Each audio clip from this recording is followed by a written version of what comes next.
5-6. Rapp versus Hall. Thank you. You're welcome.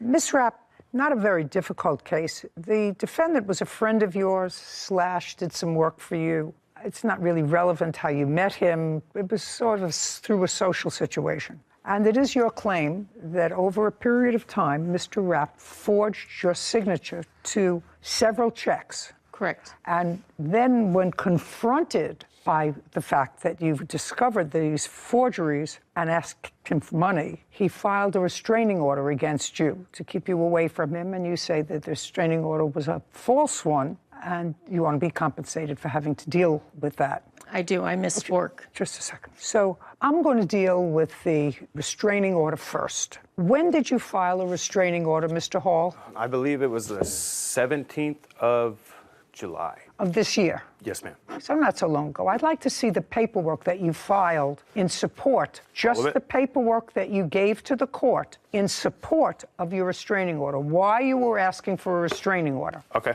Don't tell me, is that what you filed with the court? Yes. I'd like to see. Brandon hands documents to Kevin, who brings them to Judy. So let's just be clear. You filed all these documents with the court when you asked for a restraining order? Yes. Okay. Judy reviews the documents. Yeah, I've read some of the text messages, and you're aware of what the text messages say. Yes. I assume you're aware of what they say. Uncross your hands. Oh, yes. And that part of your application for damages as a result of filing a false restraining order is denied.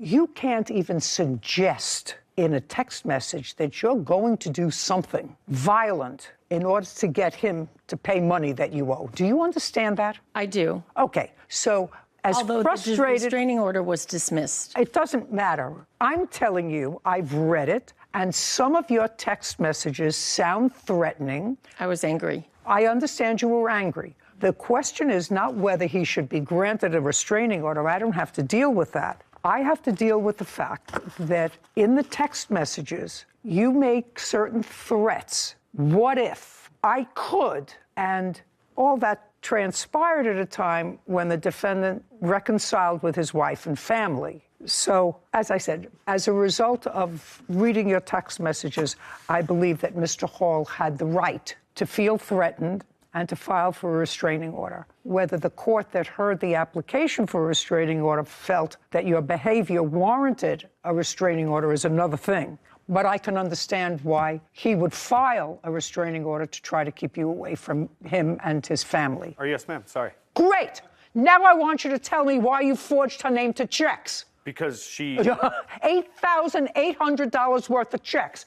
Now you had the right to file a restraining order. Because she asked me to do this. Because she asked you to forge her name to the checks? Yes. Okay, I want you to tell me when the first time she asked you to forge her name to a check. And I assume, just like you've kept all these documents. Yes, ma'am. You have a document to show me, just one. Because if you show me one, I would tend to think that there were more. So just show me one where she said to you, forge my name to a check. Okay. Take the money out and forge my name to a check. Don't say anything. Just show me. Leslie shakes her head. Don't shake your head. It's annoying. I believe this is the first one. Okay. So in that one, she asks you to sign. Well, maybe. Judy reviews a document. What are you showing me? The check? I don't want to see the check. You know how you kept these text messages that you texted back and forth and back and forth? I want you to show me, because you're methodical, one time out of the 6, 7 times that you forged her name to checks, show me one time where she said to you in a text message, in an Instagram, in a pigeon note, where she said to you, take out a check from my checkbook and forge my name to it because I want you to have money. Just show me. I don't have Of course like not. That. No. Of course No, not. I don't. Now, the first time you forged her name to a check was what month and year? I believe that it was December 9th. Of 2021. Yes, ma'am. And what were you and Miss Rapp engaged in at that time that she told you to forge her name to a check? Okay, so I'm an electrician, and I've been an electrician for 13 years. I've been doing side work all around my county, and there's a handful of liquor stores that trust me that I can go and cash personal checks that I get paid for. doing my side work. Miss Rapp knew that, and Don't tell me what she knew. okay, all right. So she would be locked out of her account for one reason or the other, and she would ask me, like on a Friday, she wouldn't be able to get access to her money, and I knew she had money. Well, she couldn't get access to her money, so these weren't your checks you wrote out. You wrote out her checks. It'd Right. be frozen out whether you went to take out money or she went to take out money. Right. Also, on a Friday, the liquor store would not deposit these checks until Monday. So I cashed these checks for her to give her cash. Did you ever have sex with the plaintiff? No. Do you think she wanted to have a relationship with you? I think so. Okay. I don't know. What makes you think so? Well, the text message. The text message. The text message that she Yeah. said to you. And who is Robert? Is her ex-boyfriend? And do you know Robert? I do. How do you know Robert? I'd known Robert for 20 years, been friends. And when did you start doing work for the plaintiff, before or after Robert? Is not an answer. It was after. It was after. Yes. Okay. Give me an idea of when. You've cashed the first check in December of 2021. Give me some idea of when you were aware of the fact that the plaintiff and your dear friend of 20 years were no longer an item. Is not an I answer. don't know what Month. month he was arrested. So Arrested for? June, maybe? Arrested for? I don't know his charges. I don't believe that. Okay. I want to see only with those forged checks, you would have put the money in her Venmo account. Your Honor, I don't see where I have the ones that I deposited in her account. These seem to all be her depositing into my account. Duh. You were happy she left. No, ma'am. You wanted her to stay. No, ma'am. Then you were happy she left. No. Then you're a masochist. Somehow you want to live with Probably somebody. I am. You want to live with somebody who's messy, floods your apartment, weren't a good fit, and yet you were happy with that.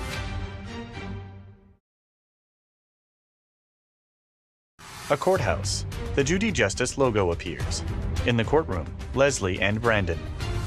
Leslie Rapp claims her former friend and handyman, Brandon Hall, forged her checks and filed a false restraining order against her. Brandon says he had Leslie's permission to write the checks. I'm just telling you, I don't believe that you don't know the charges of somebody who you were friendly with for 20 years and who was arrested. I don't believe that you don't know, because it Okay. belies credulity, okay? That's fine. So before your dear friend of 20 years was arrested, did you ever cash any checks for her? No. After Robert was arrested? He nods.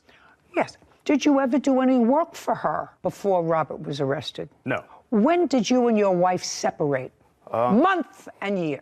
Maybe February of 21? And were you still together with Robert in February of 2021? Yes. And when did you and the lovely Robert separate? Robert was removed from my life August 11th of 21. The defendant acknowledges in his answer that he forged your name, not only your name, your signature, but wrote out checks, actually wrote out in his own handwriting, checks in the amount of $8,800. Yes. And he acknowledges that, but he says they were because you asked him to, or it was for work he did for you.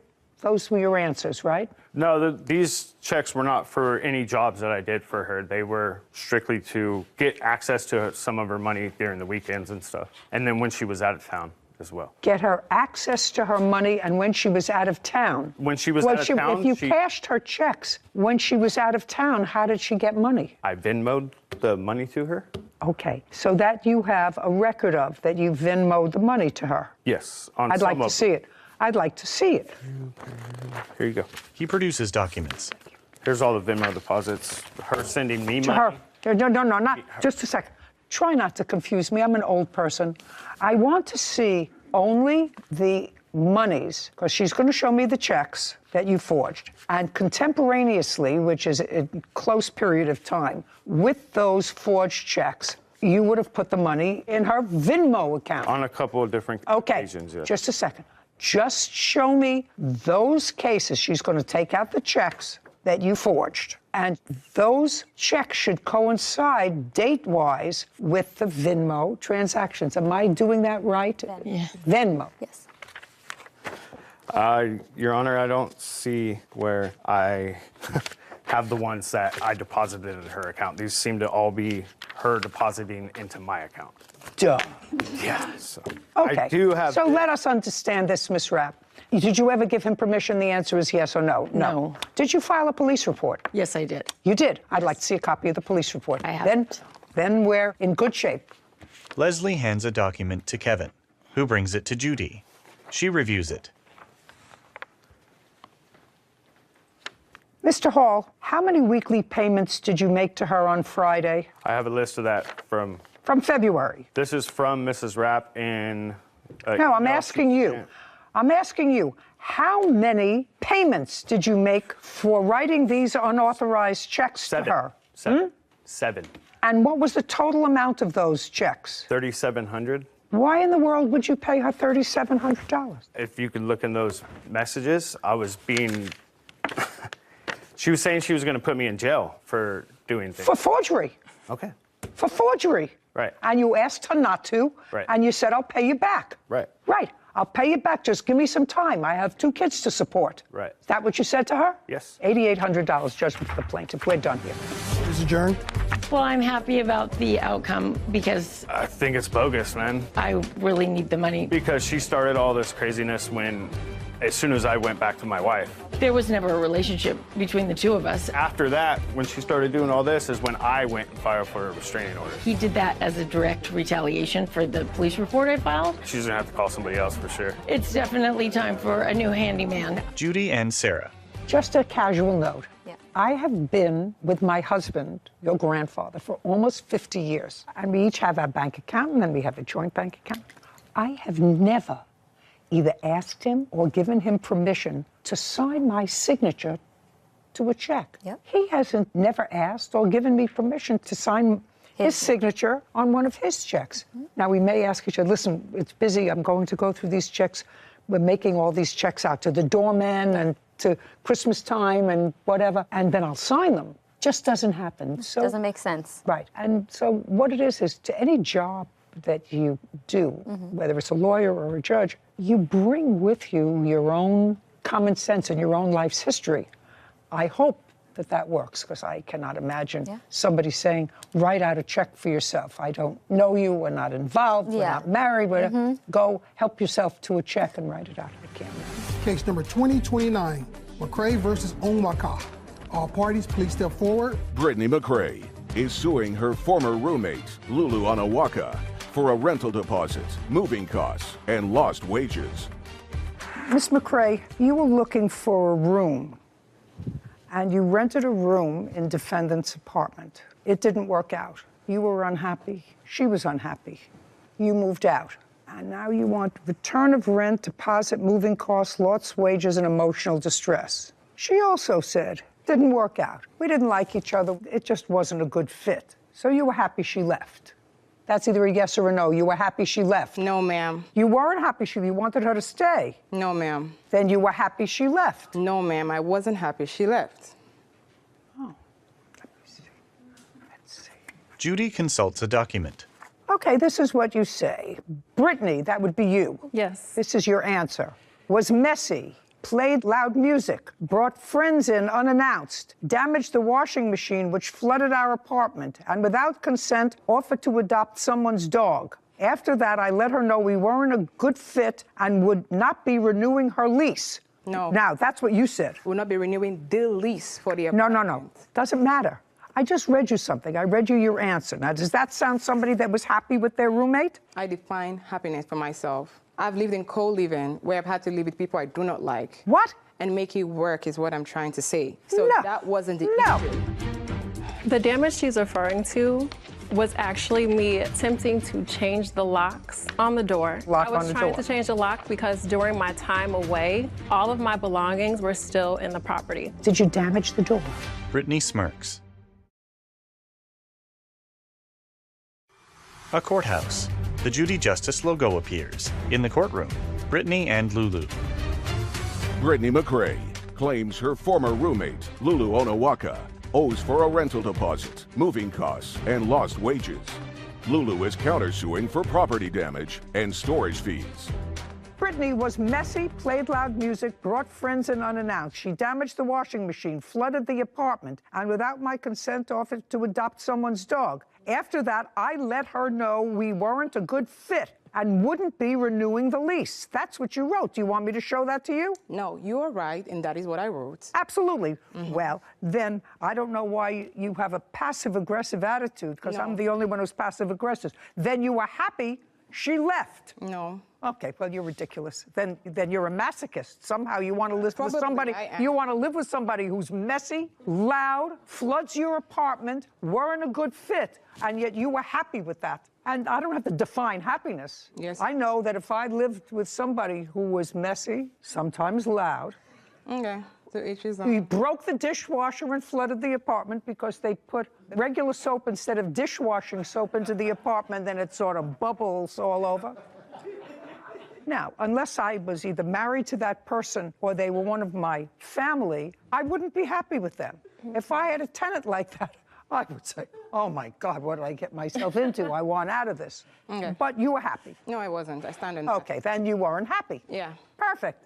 That's what I asked you. You could have saved me all this dramatics. All right, so there we go. You were living in a room. Yes. You paid a month's rent. I did. Okay, how much rent did you pay? I paid $1,300 and a $300 deposit.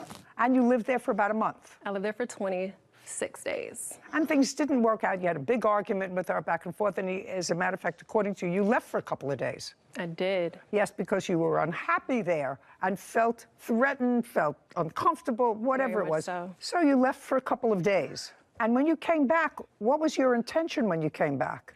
So- No, look, not so. Look at me. You left because you were unhappy. You came back. What was your intention when you came back? I never left because I was unhappy. I left because I was evicted from the property by the defendant. Just a second.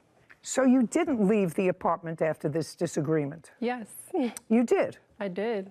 Okay. Where did you go? I actually stayed with my friend. So you left. Yes. On what date? I left on June 1st. You left the residence and stayed with your friend. Yes. And you stayed with your friend after the argument. Yes. Why?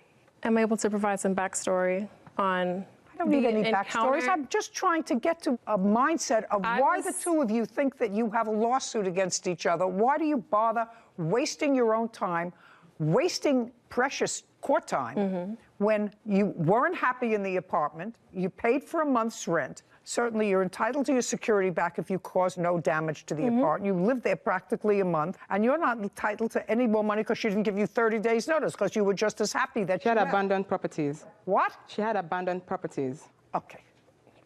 She damaged the door, and I lost my deposit as well because of that. I was. Can I, just a second. Damaged what door? So, No, just not so. Damaged what door? That's a door. An door- outer door, a door to her room. yes, The door to her room. yes, she did that. You have a photograph of the damage. Yes, I'd I like do. to see it. Lulu looks through a pile of documents.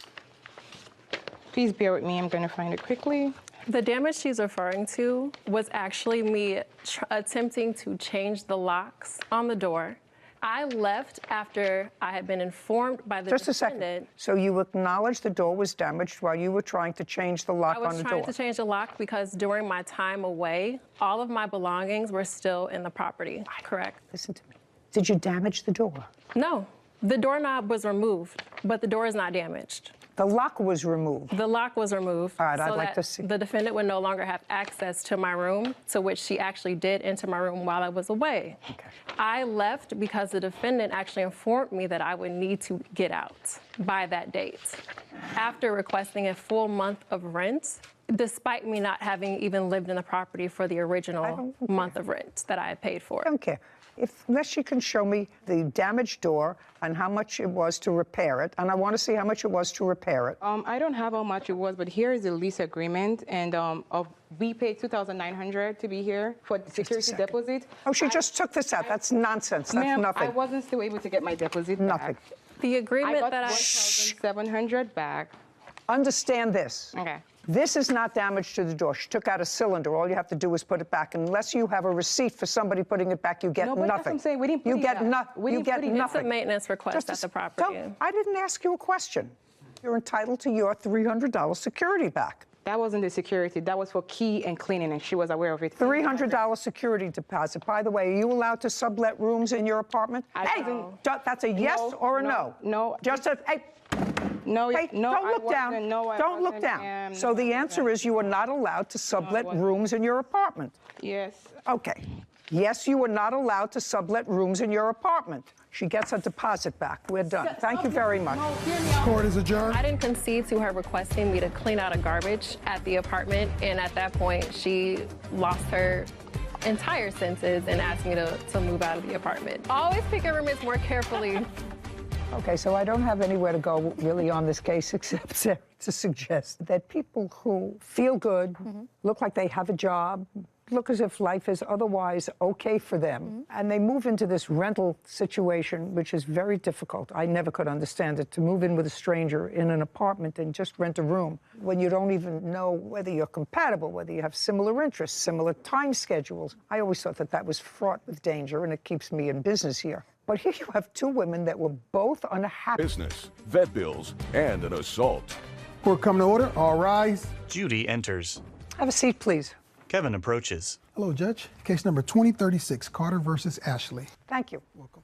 Your sisters, is that correct? Yes. You decided, according to your complaint, to go into a business, some sort of a doggy daycare. In what month and year did you decide to go into that business? This year, 2 months ago, May. Do you have any dogs of your own? Yes. How many? I have a poodle and 2 pits. And you? I have 4 pit bulls. Did they all live in your home? They did, yes. They did? Yes. The two of you decided to go into this alleged business and needed some space, according to you, and went to the defendant who was renting a house. Is that right, Mr. Ashley? No, it's not a house. What is it? It's a building. What kind of building? It's a commercial building. Okay. On this commercial building lot, there's a backyard or a back yes. empty space, and it's an open space with a fence. Yes. So it's not a home. No. What arrangements did you make with the Carter sisters to rent them that space? I made arrangement with Deborah Carter. Yes. Charles hands a document to Kevin, who brings it to Judy. She reviews it. Deborah Carter. Correct. That's you. Yes. When for the first time did you meet Deborah? I think it was around the 4th of June. And she wanted to bring some dogs onto your property. Correct. How many dogs did she want to bring on your property? She didn't tell me. She told me she had a kennel. And when I got there and she had the dogs there in 2 cages, it was 7 dogs, 7 pit bulls. In cages? And yes, and they're there today. They're still there? Yes. May I see them, please? I don't have them, and I didn't know what to get together. Okay, I'd like to see what pictures you have, sir. He hands documents to Kevin. This is the 30-day notice that I've given them, and those are the pictures where she damaged. Miss Carter, sometime after June of this year, did you place dogs in this fenced-in open space in cages? Yes. Loud. You hear the way I'm talking? Yes. And how many dogs did you place in the cages? At that time, it was 7. 7 adult dogs. No, there's 3 adults and 4 puppies or 5. How old were the puppies? They were 6 months, 5 or 6 months. Who did the dogs belong to? Me. So all those dogs... Well... Judge, let's get it right the first time. This is not going to get easier. This is going to get harder, Miss Carter. So the 7 dogs that you... Stop playing with your papers. The 7 dogs that you placed in the cages were your dogs. Mine's my sister's and another friend. How many were yours? You had 4 pit bulls. Mm-hmm. Were your 4 pit bulls there? Yes. Yes, that's a yes. So you're 4. Your sister has 2 pit bulls. Were her... Look at me. Your sister has 2 pit bulls. Were her 2 pit bulls there? Yes. So that's 6. And somebody else had 1. Mm-hmm. Who was the person who had 1? They're not here. It's a friend. We were watching their dog. They okay, have a so dog. you put your 4 pit bulls, your sister's 2 pit bulls, and a friend's pit bull in 2 cages. No. How many cages? There are 4 cages, but... Okay, I'd like to see pictures of the 4 cages. There you go. Denise hands a photo of caged pit bulls to Kevin, who brings it to Judy. And that's just to separate them. Your Honor, when she By first, 6. Shh, just a second. Prior to meeting the defendant, where did you keep your 4 pit bulls? In the yard at my home. Was it in the backyard that you kept the 4 pit bulls? Yeah, they had space in the backyard, but they stayed in the house. And then when it's time to do that thing, they go outside. They stayed in the house in the living room. So they were house dogs? Yes. And what about your 2 pit bulls? I stayed in the front house. They stayed in the house with me. On what date did you bring your pit bulls to the yard? June 4th? June 6th. 6/6. And you paid him for a month. Is that right? Yes. How much did you pay him for the month? $500. And the 3 puppies that were 6 months old, what did you intend to do with those? We had people that wanted them. We were supposed to But move. just a second. Were they yours or hers? Who did the 3 puppies belong to? Me. They belong to you. So don't speak for her. Okay. Good. I've been speaking for all my life. I don't care what you've been doing all your life. Right now, I'm getting answers to someone who may or may not be swift enough or savvy enough not to tell me the truth. Did you ever have more than 7 dogs in the yard? No. Okay. So this is what I'm sort of confused about. Of the 7 dogs that you kept in his yard, 6 of them were pit bulls that belonged to you. And what you're suing him for is, you say, because of him, you lost your kennel business where you want, well, that's what it says here. You lost your kennel business. Daycare. What? It's a dog daycare. daycare. It's a daycare. There's no dog daycare. They were your dogs. No, we were supposed to be inside. We were only supposed to be outside for a week. The business is a business, like he said. It has a storefront. It has a middle section. The storefront is where we take the small dogs. When you come in, we'll greet you, assess it, bring in the small dogs. If you have bigger dogs, he has a middle section.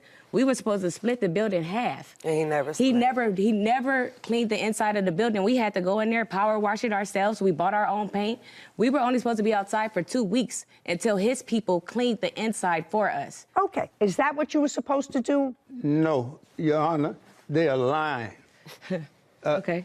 The building was a motorcycle shop. They ain't bought no paint. They ain't cleaned nothing in it. It's still not clean. Okay. And Were they they didn't have no money. Just a second. How much in total did they give you for rent?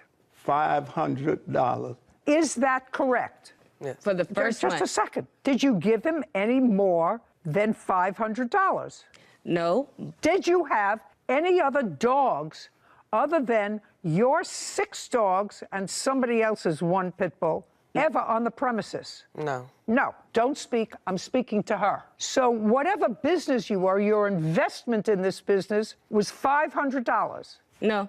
I worked for him May 25th to June 1st. I cleaned out 25 refrigerators. I don't care. That's not in here. That was a pay. Yes, it is. She ain't worked for me. Just a second. I sent it to you guys. Just a second. Miss Carter, there is absolutely nothing here that says that you worked for him and he owes you for that. Well, Let me tell you what your complaint states. Your complaint says money owed for sabotaging a business, vet bills because one of your dogs was injured, and I'm not saying actual and punitive damages for assault. That's what your claim is. I'm just saying that I cleaned those appliances. He said that that was a payment for rent. So that was for the second month of rent. It was lying, $500. Just a second. He was supposed to pay me every day, but I just told him to put it towards the rent. Okay. And that's what we agreed to. So okay, the first month and the second month was paid for. Listen to me. My question is simple. Yes. Sorry. There's only one attitude here, madam. Stand up. Are your dogs still there? Some of them. Get them off his property. Why is that? It's not It's his over. property. Very easy. You want to keep dogs in a cage like this? I can't control that. I am certainly not putting a judicial imprimatur on keeping dogs, and I don't care what breed they are, in cages in a backyard. So what I'm telling you this is you have 24 hours to get your dogs off that property. Get them off. He's going to get an order from a marshal. And if your dogs aren't off that property, they're going to the pound. So do you why is that- understand? why is that? I want you It's to like- understand. I want you to understand my order, because now we're in August. You started this whole process in June. I'm finishing it before it gets too mucky. Get your dogs off the property. We understand each other? Why is that? Why? What did we do? We paid. We like did the everything. No, we no. were You supposed paid to him do. for 1 month in June. But we You worked paid him. now. You paid him in 1 month in June. We are now in August. This is a marriage that's not going to go well. Get your dogs off his property, and then you don't have to deal with them anymore. That's not his Do you property. understand? It's not his No, property. Do you I want- understand. You You- don't you- understand then that if it's not his property, then what are you suing him for? Because he's the one who stabbed me. Oh, just And a he's the second. one who- Just a second. So if we're eliminating money owed for sabotaging a business, and if you're suing him for assault, then I'll hear your assault. Then I don't have to hear any of the things about the dogs. So all I'm going to hear about is the assault. Tell me what happened. You were assaulted. That's what you want to tell me. Yes, July 5th, we had came. My witness, if she could speak, she had No, she wasn't assaulted, right? Yes. Okay. She was assaulted first, actually. She's the first one he swung on. Okay. Step up. July 5th. Your name is what? Priscilla Walker. You don't own any of these dogs, do you? No, ma'am. What were you doing on the property on the 5th of July? I sometimes go and help them with the dogs, clean up and feed the dogs. And those dogs that were there, they were there for at least a month from June 4th to July 5th. Correct. They're 6 pit bulls. Correct. Right? That used to be, according to them, in the backyard or in their homes, right? Correct. Okay, now, Priscilla, I want you to look at me, and they're your friends, right? So you went over to help them. Yes. I want you to tell me what it is that caused them to take these house dogs, dogs that were in their homes and in their backyard if they had to relieve themselves, don't speak, and move them into cages in a backyard in a commercial building. I want you to tell me that. Your Honor, that wasn't the intent. They moved the dogs for a bigger space because they're entrepreneurs and they wanted to start a business. Just a second, it's not their business. Business is starting a business with somebody else's dogs, not your dogs. They wanted to start a doggy, uncross your arms. They wanted to start, according to them, a doggy daycare. That I understand. But you don't start a doggy daycare by taking your dogs that are house dogs and putting them in cages in somebody else's backyard. Why not? Or somebody else's space. Your Honor, that's not necessarily true. We're millennials. When you're boosting a business, you want to use yourself and what you have as advertisement, and that's what they did. So the other dog that they did have was a friend, and the friend was actually paying for that dog to stay there. So it did deem it a business at that time. You still haven't answered my question as to why their 6 pit bulls were in cages when they were formerly house dogs for a month. Your Honor, the gentleman over here to my left did not allow them permit. They didn't have access to what they paid for. Just a second. Are you telling me that for a month they didn't have access for the dog? You just told me that you would go there and help them clean up. To the inside of the building that was promised I'm not to them? talking about the inside of the building. Okay. And the Pay clear. We got the whole yard. Pay, We had the whole pay yard. careful. Junkyard on his inside the side. building. So They're not hearing all of you, and you're not answering my question. The 3 of you went there for what purpose on July 5th? To feed and clean up after the dogs. How'd you spend the weekend with them? I was there. I'm not speaking to you. Deborah grins. A courthouse. The Judy Justice logo appears. In the courtroom, Deborah, Denise, Priscilla, and Charles. Denise and Deborah Carter claim their former landlord, Charles Ashley, broke an agreement to store their dogs. They also claim he assaulted them. Charles claims he was the one who was assaulted.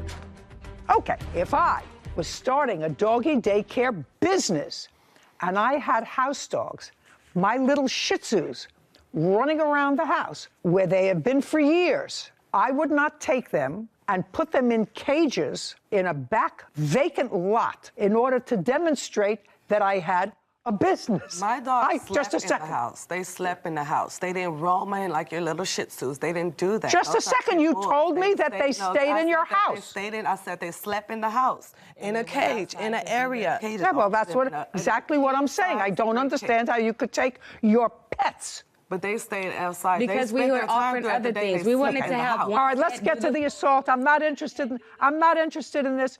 Now, Your Honor, I have the lease here. I'm paying the owner $4,000 a month. He lied Okay. to the loaner and said he wasn't going to do any sublease, and he subleased The only to us. thing I'm interested in He is the subleased to us. the only thing I'm interested in is the assault. The So only- Priscilla, don't speak. The three of you went there for what purpose on July 5th?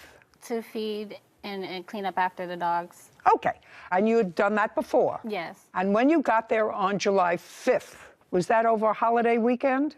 Yes, it was. It was a Tuesday. It was a Tuesday, so July 4th was on a Monday. Yeah. Had you spent the weekend with them? I was there. I'm not speaking to you. Had you spent the weekend with them? No. Yeah. Okay, you say yes, she says no. I'm not asking you a question. Do you understand? So you spent July 4th. Go ahead. You spent July 4th with them. Is either yes or no? No. When did you meet them on July 5th? Around the morning. Around what time? 11 a.m. You're asking me with a question. 11 a.m. I don't know if it was 11. I'm 11 asking a.m. you. 11 a.m. Did you have a discussion with them? Regarding?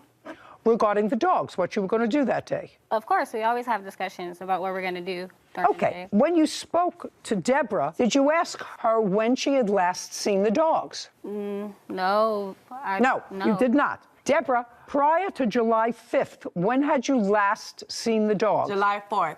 What time? It was about 5 o'clock. I was in there, cleaned them up. He came, locked me in for 4 hours. Okay. So on July 4th, you were in there feeding the dogs. Yeah. And July 5th, you went back in the morning again to feed the dogs. Is not an answer. Yeah. Now, tell me what happened when you got there on July 5th.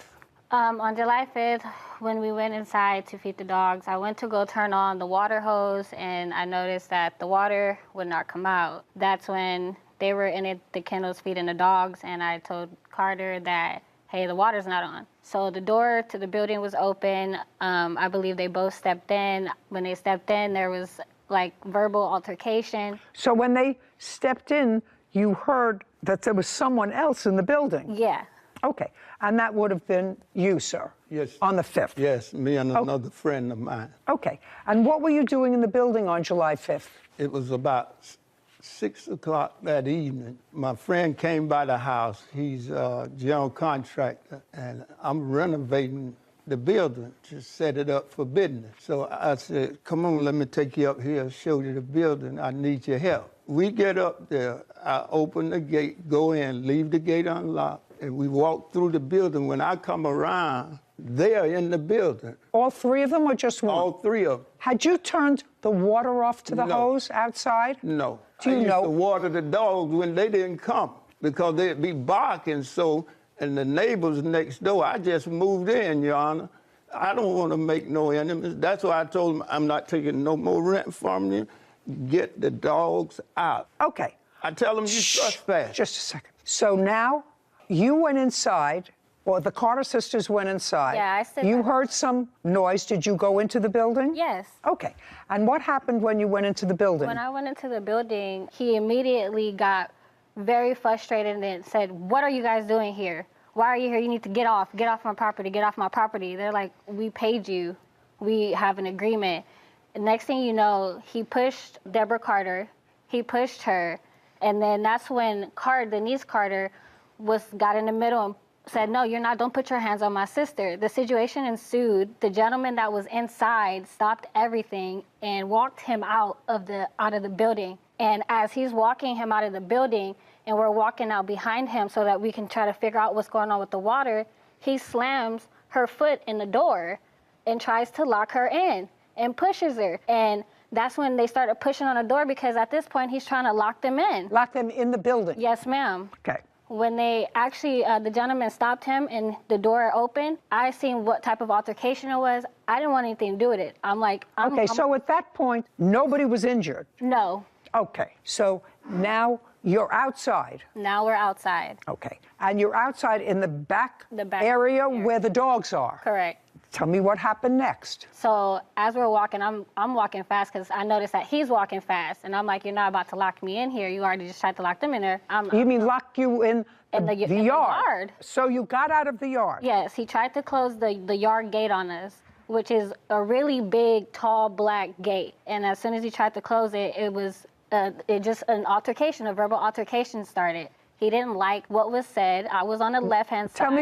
Tell me what the altercation was. Everything was said about the business, you know, that they were going to speak to the owner, that, you know, he still owed them money if he wanted them to move out for the rest of the month, that he could just give them the money or whatever and they'll leave. It wasn't a problem. By the way, I am looking at your lease, and you did lease the premises from June of 2022 to May 31st, 2025 at a monthly rent of $4,000. Are you still paying rent to the owner of the building? Yes, ma'am. You have to remove your dogs there. He's not paying rent. He has an eviction notice too. He owes $4,000. I have a picture of it. He's lying. He hasn't paid rent. When was Nothing He else hasn't he's paid saying rent is true. this month or last month. He got the eviction last month on the 11th. Okay. Right now, he has not been evicted from the property. Is that correct, or have you? Right. I just paid him yesterday. Why did you say you? Just a second. Oh, I'm asking a simple question. I have before me, ladies, pay attention. I have before me a lease that gives him 3/4 of the building and the backyard. Until he's evicted, until this lease is deemed void, you have to remove your dogs within 24 hours of today. Why? I am evicting you with a marshal tomorrow. Yeah. Get your dogs out of there. He has medical records that he received 5 staples in the top of his head. And that's not something he did to himself. That happened. That's not something he... No. Get up, stand up. Where do you think you are? Denise straightens. A courthouse. The Judy Justice logo appears. In the courtroom, Deborah, Denise, Priscilla, and Charles. Denise and Deborah Carter have accused their former landlord, Charles Ashley, of breaking their agreement and assaulting them. Charles claims Denise and Deborah attacked him first. Okay, we're going to get back to this assault because I have other things to do today. You're outside. The gate that he's tried to cross has opened up again. And He got really angry. He was saying a lot of curse words, you know, you need to remove all your, you know what, if you don't remove it, I'm gonna remove it for you type stuff. And after that, he swung with his right hand and it connected with my face. After that, he started punching on all of us, so we had to defend ourselves and fight back. And then an altercation got started, and everybody was fighting with everybody. So it was the three of you and him. Yes. That's correct. Okay. Did you go to a doctor? No, but I was. Just a second. Did you take photographs of your face? No. What about you? Deborah, were you hit by the defendant? Yes, I was. Where were you hit by the face and my Did you? foot. No pictures, and I didn't go to the doctor. I self-healed. Good. And what about you, Miss Carter? Where were you hit? Doctor. I had to go to the ER because I had to get stitches. I had 9 stitches. Okay. Well, tell me about the stitches. That's what I want to know. How did the cut that required the stitches take place? When he was attacking us, he was swinging on me, and he had a blade in his hand, and I thought he was punching me, but really when I was blocking myself, he was taking. That was the second occurrence, because after the first one, we tried to leave the situation. He was upset and put out a knife. We thought we were leaving, with he the just knife. came back with the knife, and Now I'd like to see the records. Here's the knife records, and then here's the police records on when he was arrested, and that's just like my stitches and what doctor I went to and like my medication. Okay. Now I'm going to take a look. Kevin brings documents to Judy, who reviews them. Okay, Mr. Ashley, the only thing that I actually want to know about from you is there's no question in my mind that the plaintiff did not cut herself. No question. I want to know how she got cut. I don't know, Your Honor. I didn't even have a wallet on me. I'm 75 years old.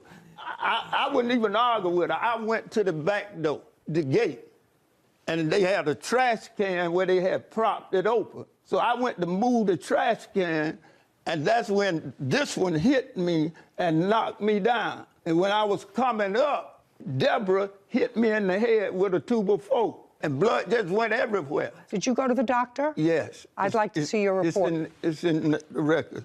Your Honor, I have a video of what happened. I could just saw this right now. Oh, I'd like to see it. Okay. Do you have it through the assault? I'm just interested in the assault. It's just the assault. Just the assault? Yeah, it's just press I'd like play to right see it. here. Okay, if you press play, you'll see him slamming us out. Kevin brings Denise's phone to Judy, who who watches footage of Charles moving a trash can, then blurry, indeterminate footage. I don't see any assault. Well, yeah, but I tell you, my phone fell out the hand. Well, then don't show me what I can't see. All I know is he has medical records that he received 5 staples in the top of his head on that date. And that's not something he did to himself. No. Get up, stand up. He Where do you did do think that. you are? You think he did that to himself? Yes, do you see the tire behind him? He just fell over it. That's exactly and all what that happened. wood behind him, he fell on that stuff. Listen to me. Blunt head trauma, which is what the emergency, yourself down. Okay. You attacked us. You have. You're attacking us and pledging. okay. Listen to me. Listen to me carefully. Right. You have. Now sit. You have 24 hours to get your dogs out of that yard. You want to show me pictures of a trash-strewn yard? That's not where I would keep my precious house dogs for an hour. So get your dogs out of there 24 hours from today. How do I This is not a dance party. I'm ruling now. 24 hours, remove your dogs. You have nothing left to do with him. He wants you gone. I want you gone. I want those dogs out of the cages on that property, and I want them gone within 24 hours. Now, there's no question, Mr. Ashley, that both of you were injured in that altercation. No question. All I'm asking is, subsequent to your arrest, did you have a hearing? No, Your Honor, I have it right here. They rejected the case. May I see it? They wouldn't even hear it. Charles hands a document to Kevin, who brings it to Judy. She reviews it. They rejected it. Did you have a hearing? They didn't tell me about anything. They didn't tell you about anything. Well, that's because they rejected the case. Okay, so I'm telling you, because I'm issuing an order, I'm giving it to you. You're the lawful tenant of the building. You can take it to a marshal, take it to the sheriff. Those dogs have to be out of there within 24 hours. We're done here. This court is adjourned. You know, it is what it is. I thought it was a good decision. It was the truth. He has no consequences. It just is the reason why you don't believe in the judicial system. I'm not going to be renting out to them no more, and I'm not going to rent to no. Jackson and Nicholas Smith for the balance of a wedding contract. Court come to order. All rise. Have a seat, please. Kevin approaches the bench. Case number 2030, Gordon versus Jackson Smith. Thank you. You're welcome. Miss Gordon, you're a wedding planner. Yes. You called her to plan a wedding that you were having in Las Vegas. Yes. Is your husband? Yes. The wedding was scheduled for what date? April 30th of 22. Your lawsuit against the defendants is for the balance of a fee that you say is due and owing to you. Ms. Jackson and Mr. Smith are counterclaiming for a whole bunch of things. They said that not only didn't they get everything that they paid for, that you selected the venue, and they were ejected from the venue because they weren't allowed to have a wedding there or serve liquor. So what was your fee that you quoted the defendants, and how much of that fee did they pay? My fee for planning the wedding was $4,000. And that $4,000, was that fee reduced to a contract? Yes, it was. I'd like to see it. Okay. Tara hands a document to Kevin, who brings it to Judy. Ms. Jackson, this your first wedding? Yes. And yours? Yes. Judy reviews the document. Okay, your total fee was $4,000, a deposit of $2,000. Did they give you a deposit? Yes. Okay, so they signed an agreement to pay you $4,000. How much did they pay you in total? In total, for our planning fee, they paid No, in total, how much did they pay your company? $2,000. $2,000. Correct. So how our company is set up is we're set up as an affordable payment plan for a wedding. So we set up our clients on a payment plan. So they also pay the expenses of all of their wedding through us. So you have to send them an invoice for what it was that you spent for the vendors. Correct. Okay. And then also the default of that contract states that if they miss payments, they have breached the contract. That's why we're here. Each of you is accusing the other of breaching this agreement. You say that they didn't finish paying you what they owed you, and they say you didn't furnish the services to them that they signed up for the wedding. They gave you $2,000, and the wedding was supposed to be held where? The banquet hall. Did you send them a deposit? No, because at that time she had not paid enough money. Just a second. The answer is no, you had not sent them a deposit. No. Had they sent you the deposit of $2,000? They sent me the deposit for our planning fee, yes. I'm talking about for your planning fee, $2,000. Yes. And how much was the deposit for? 50% of $16,000, which was $8,000. And where is the invoice for that you sent them? I don't have that invoice because she was not able to secure the venue. I read it. And from what I read in your complaint, the original venue that you secured, according to you, was rendered unavailable because of a broken pipe. That was the second venue. We went through 3 venues. The first venue, she lost that venue because she could not keep up with the payments and did not submit money for a deposit. The second venue was the R&R Event Center. That venue she lost because a pipe broke in the venue. Okay, just a second. R&R Event Center. And when was that taken? That was booked on March 11th, 2022. And I do have the invoice for that. And how much was it? $2,250. Okay, that's much better than $8,000. Okay. Did she put in a deposit? Deposit was made from the monthly payments that she makes towards her wedding. Show me invoices that you sent her every month. Yes, I have that. Well, I'd like to see them. Tara hands a document to Kevin. This is the statement of the account. It lists all the invoices that she was sent on a monthly basis. So she paid you the $20,000 that was invoiced. Her wedding cost a total of $23,600. No, that's not what I said. Opening balance was $0. Invoiced $20,451.57. Paid $19,356.57. That's what this says. Uncross your arms. Correct. No, that's okay. That's so correct. She paid for everything. Now. No, she didn't pay for everything because, as I just stated, her wedding cost a total of $23,651. No. Let's go back to, because I see that we're not getting anywhere. Before her wedding, before anything happened, before she said, I do, and before he says, I take you, she paid practically $20,000, which was your original estimate and her budget for the wedding. There's a second. That's either a yes or a no. Before the wedding, your original budget that you were given by the defendant, I read the papers, was $20,000. So, and as that's either a yes, I read the papers, or a no. Yes, that is the budget she stated she would like to stay around. But however, in planning a wedding, you cannot give an exact of how it's going to cost. I didn't say that. I didn't, Madam, pay careful attention to me.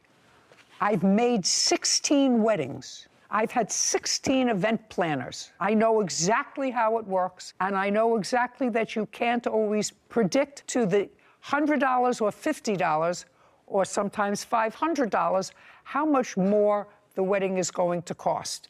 It never costs less. That's not what I said to you. I said by the time the wedding took place, she had paid the vast majority of the original amount that she said she wanted to spend for the wedding. And that is accurate. Correct. She said she wanted to spend $20,000. She gave you over $19,000. Did that include your fee? No, it didn't. Just a second. So the answer is no. That's what she wanted to spend, exclusive of your fee. Correct. Now, of your fee, she gave you an initial deposit, or they did, of $2,000. So that's either a yes or a no. She gave you $2,000. Did she ever pay you the other $2,000 for the fee? And the rest of the expenses that you want are the additional expenses over and above the $20,000 that, stop shaking your head, over and above what she originally said she wanted to spend. Correct. Now, I'm going to get to what happened just about a week before the wedding.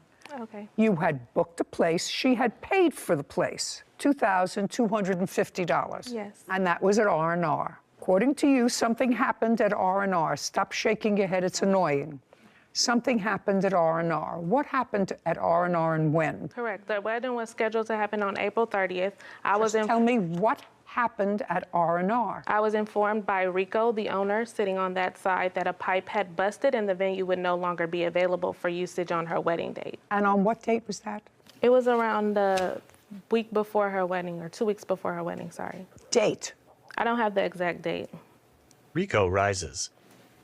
You own, manage, or what, this R&R? I'm the owner of R&R Event Center. Okay, tell me your last name, sir. Cox, C-O-X. Do you remember having a conversation with the plaintiff about the venue? Yes, ma'am. Do you remember when it was? March 25th of 2022. Can you tell me what you said to her and what she said to you? We had a conversation. I'm like, hey, problem with my venue. I had a pipe that busted. I won't be able to host their wedding. Well, the reception, I should say. So I informed her I can put her in contact with other venues that I may know, or I could send her back the deposit. She asked for the deposit back. I sent the deposit back probably within the hour. How much was the deposit? $2,250? No, ma'am. How much was it? $1,125, which was half. So 50%? Yes, ma'am. So you sent her back the deposit? Yes, ma'am. Did you receive the deposit, Ms. Gordon? Yes, I did. The wedding wasn't until April 30th. So you had plenty of time. Well, not plenty of time. You had time to look for a new venue, or else they were going to have to change the date. Correct, and they found Just shh. What venue, you can sit down, Mr. Cox, thank you very much. What venue did you select? And had you ever used them before? No, I had not. I never worked with a challenge budget like this for a venue. If you don't like the budget, don't take the gig. Yeah, I won't. And that's where the reception was held. But that venue was not allowed to have this kind of party. I was not aware of that until the day of the wedding. That's your problem. Mm-hmm. That's not their problem. They hired you as an event planner. They did, and just they got a wedding. The wedding went the entire time. The wedding was not closed until after the wedding had already ended. So they used the venue regardless. Okay. Miss Gordon, it's your job as the event planner, which is what I don't understand you being here. It's your job as the event planner. They don't live in Las Vegas. That's your job to ensure that the place that you select is a venue that's capable of performing the duties that you outlined in your contract, which means they serve food, they're allowed to serve liquor, they're allowed to dance, they're allowed to host an event of how many people? It was supposed to be 120, but all of my guests didn't get their invitation. So okay, so over 100 people. Your Honor, it wasn't that they were not allowed to have the wedding there. They were allowed to have the wedding there. What they were not allowed to do was the business was not allowed to operate after a certain time, and that is what the business owner produced to us. Just a second. You want to show me a contract that she signed with that business owner? Ms. Gordon? Yes, I do. Yeah, I would like to see the contract that you signed with this business owner. Tara produces a document, then hands it to Kevin.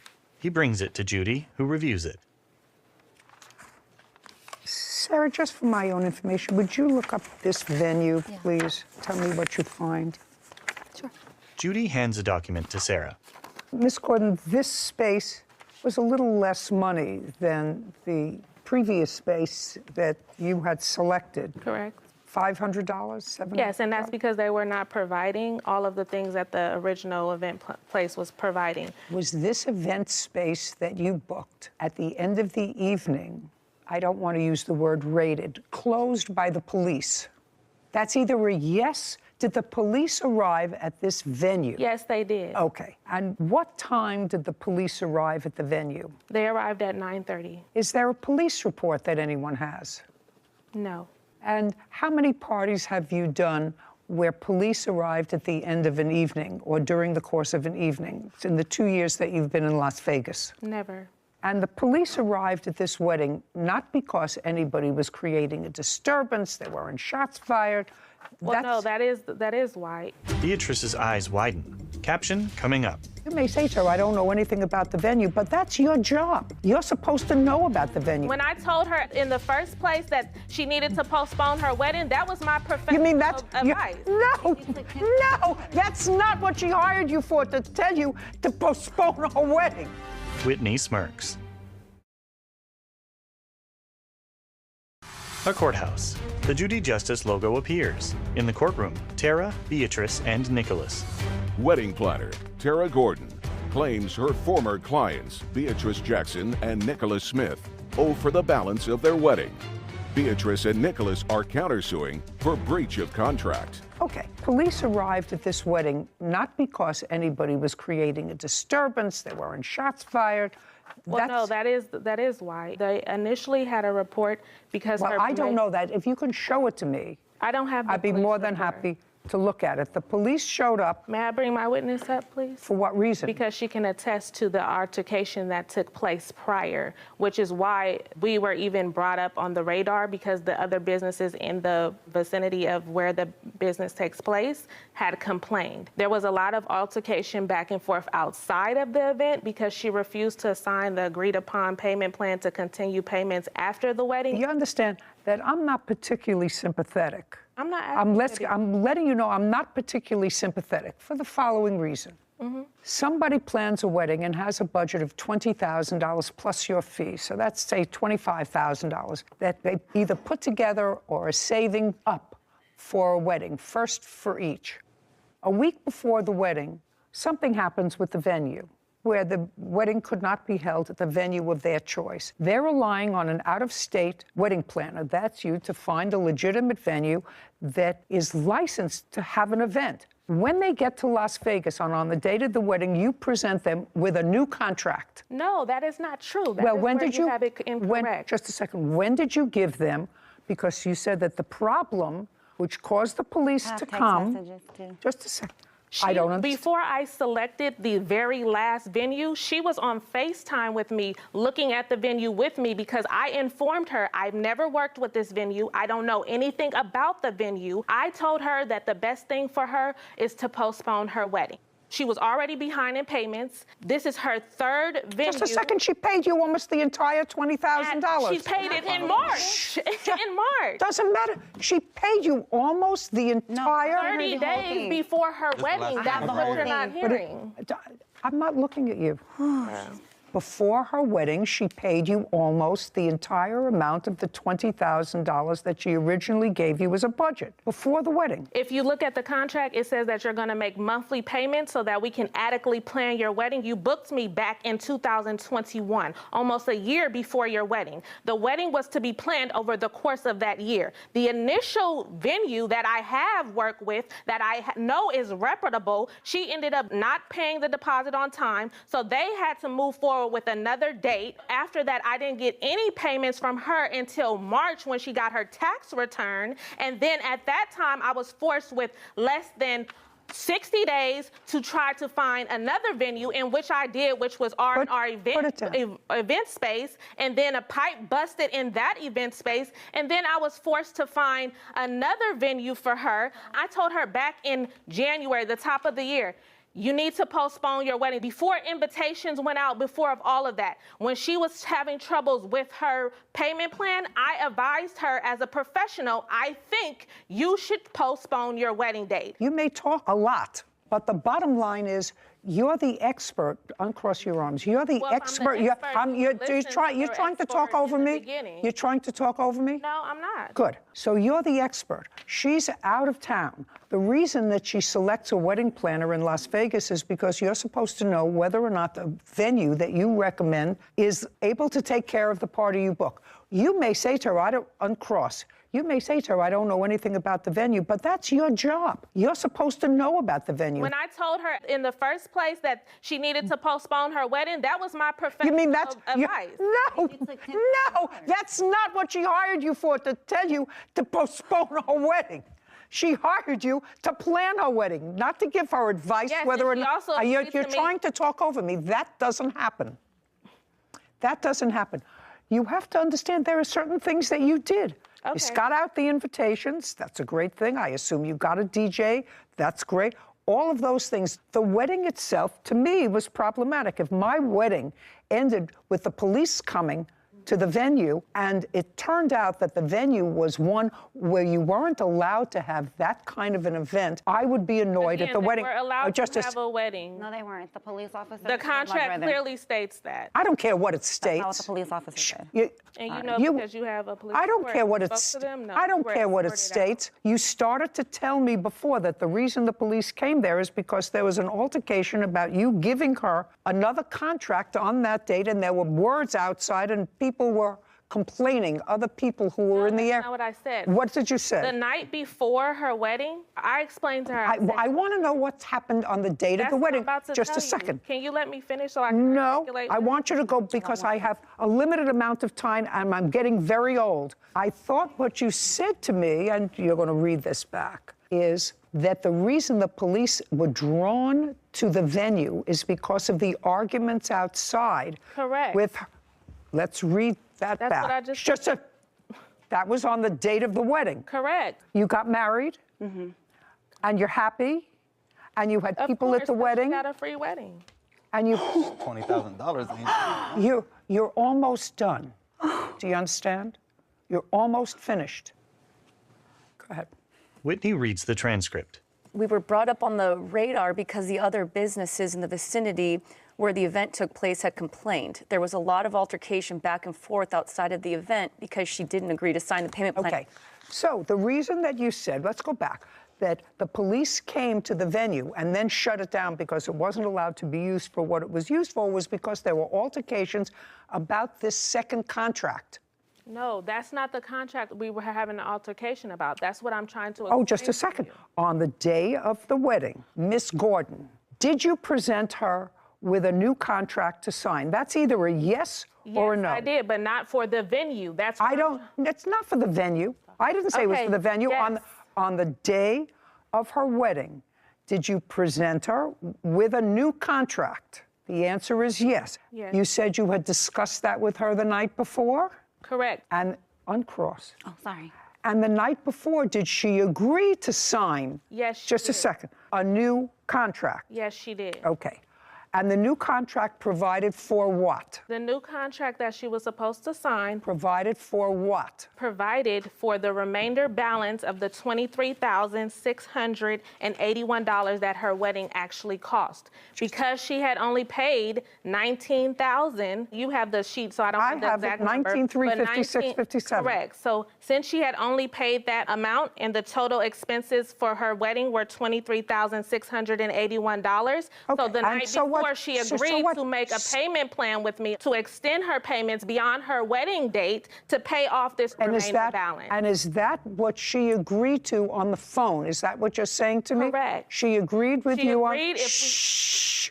She agreed on the phone to pay you the additional $3,500 or $4,000, and she agreed to pay it over time. Correct. And that was Friday night. Correct. And then she got to the wedding. Correct. And at what point did you present her with the new contract? At what point in the event? Upon her arrival to the reception venue.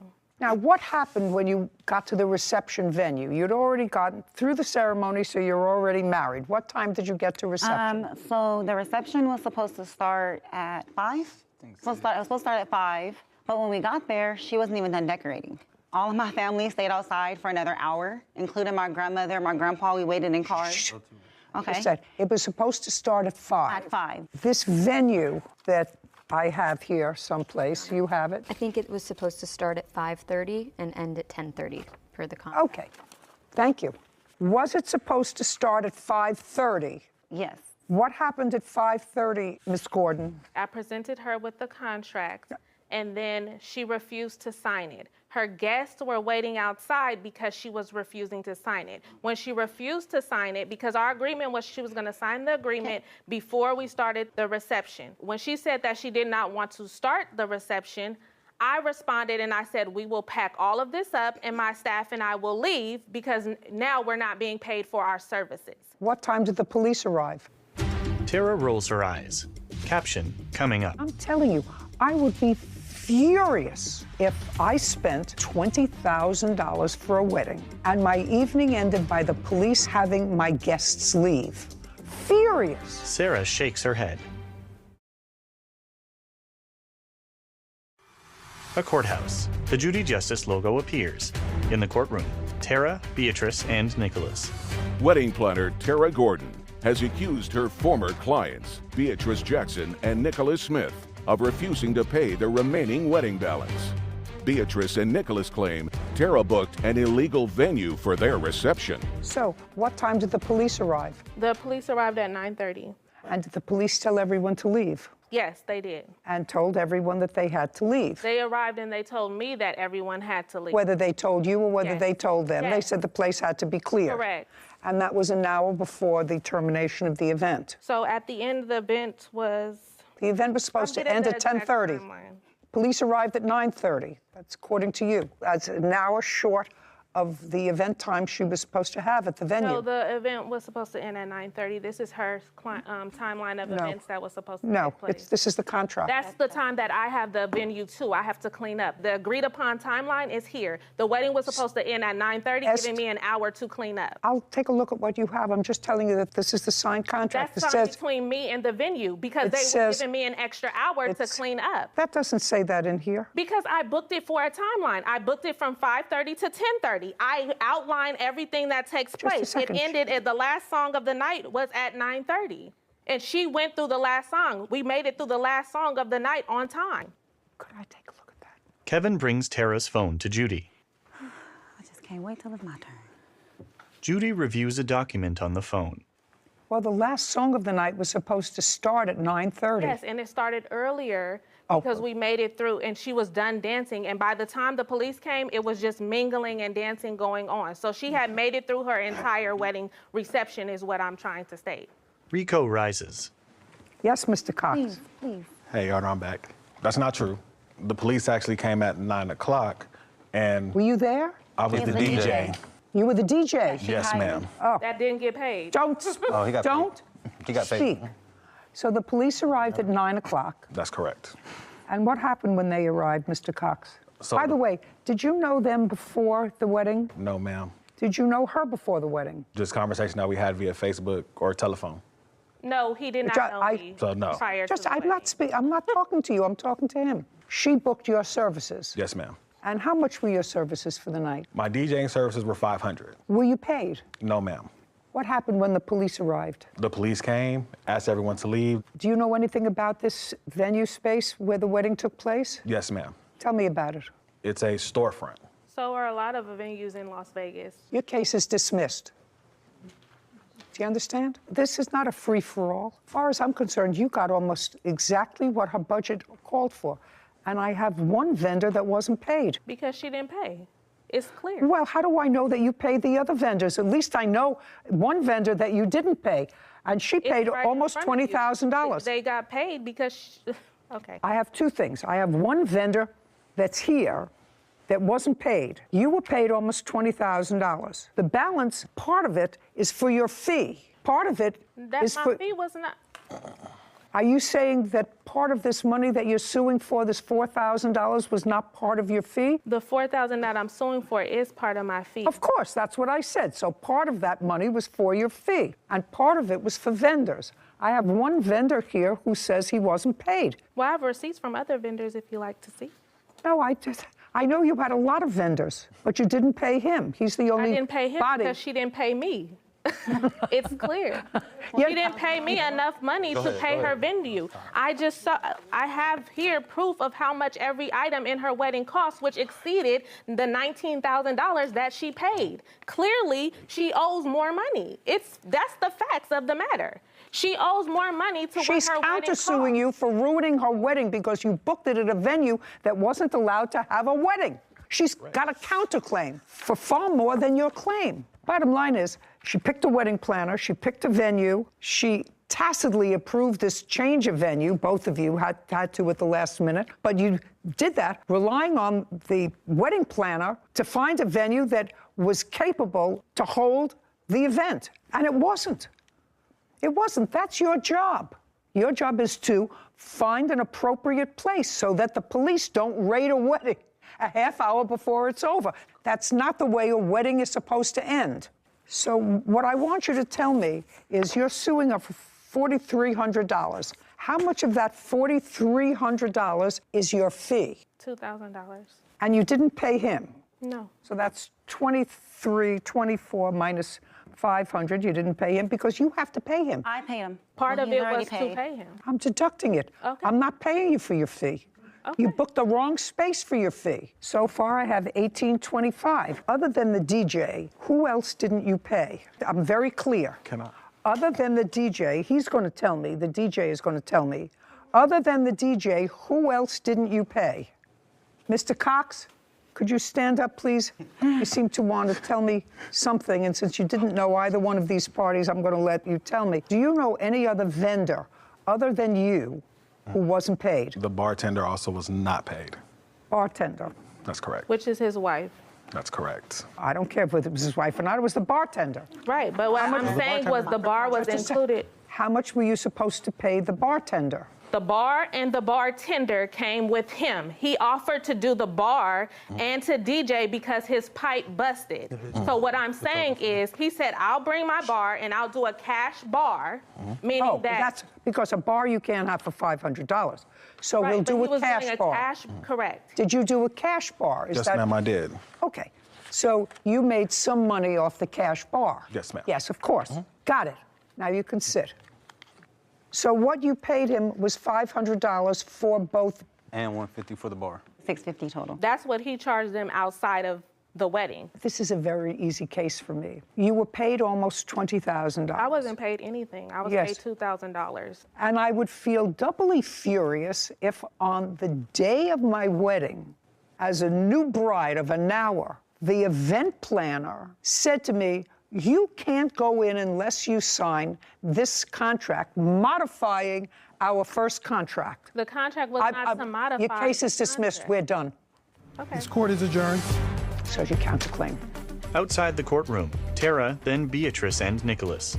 There are some things that I realized that, I could have done better. Basically, 10 days before the wedding, add additional $4,000 on top of $20,000. That never happened. It was just her way of just trying to come up on more money, in my opinion. At the end of the day, she had got her wedding. Judy and Sarah. I'm actually sometimes surprised at professionals like this woman, who is an event planner, has a reputation.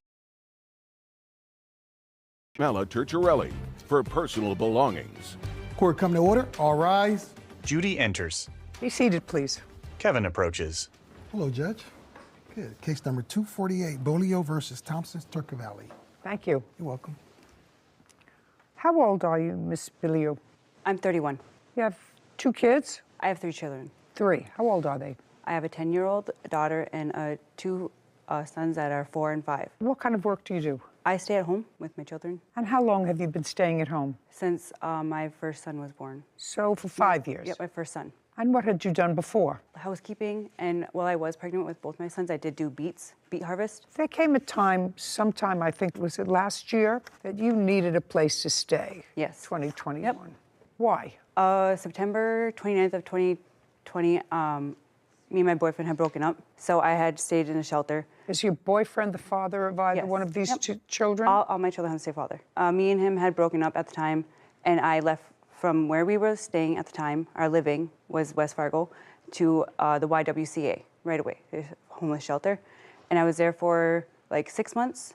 And during that time, I had met Carmela, and me and her became friends. And I had introduced her to my brother. And then I moved away for a little while in April, and I came back like the end of May. Where did you move to? I went to Texas. What's in Texas? A friend. Where did you meet him? Here in Fargo when I was 14 years old. So what brought you to Texas? That's where he was living, and he told me if I wanted to come live with him there, I could. You didn't have a job in Texas? He did. You? No, I did not. And from when to when were you living in Texas? I left April 15th, and I was there until like... Of 2021? Yeah. And then I moved back beginning of June, kind of. And then... Beginning of June of the same year? Yes. So you stayed there for 3 months? Yeah.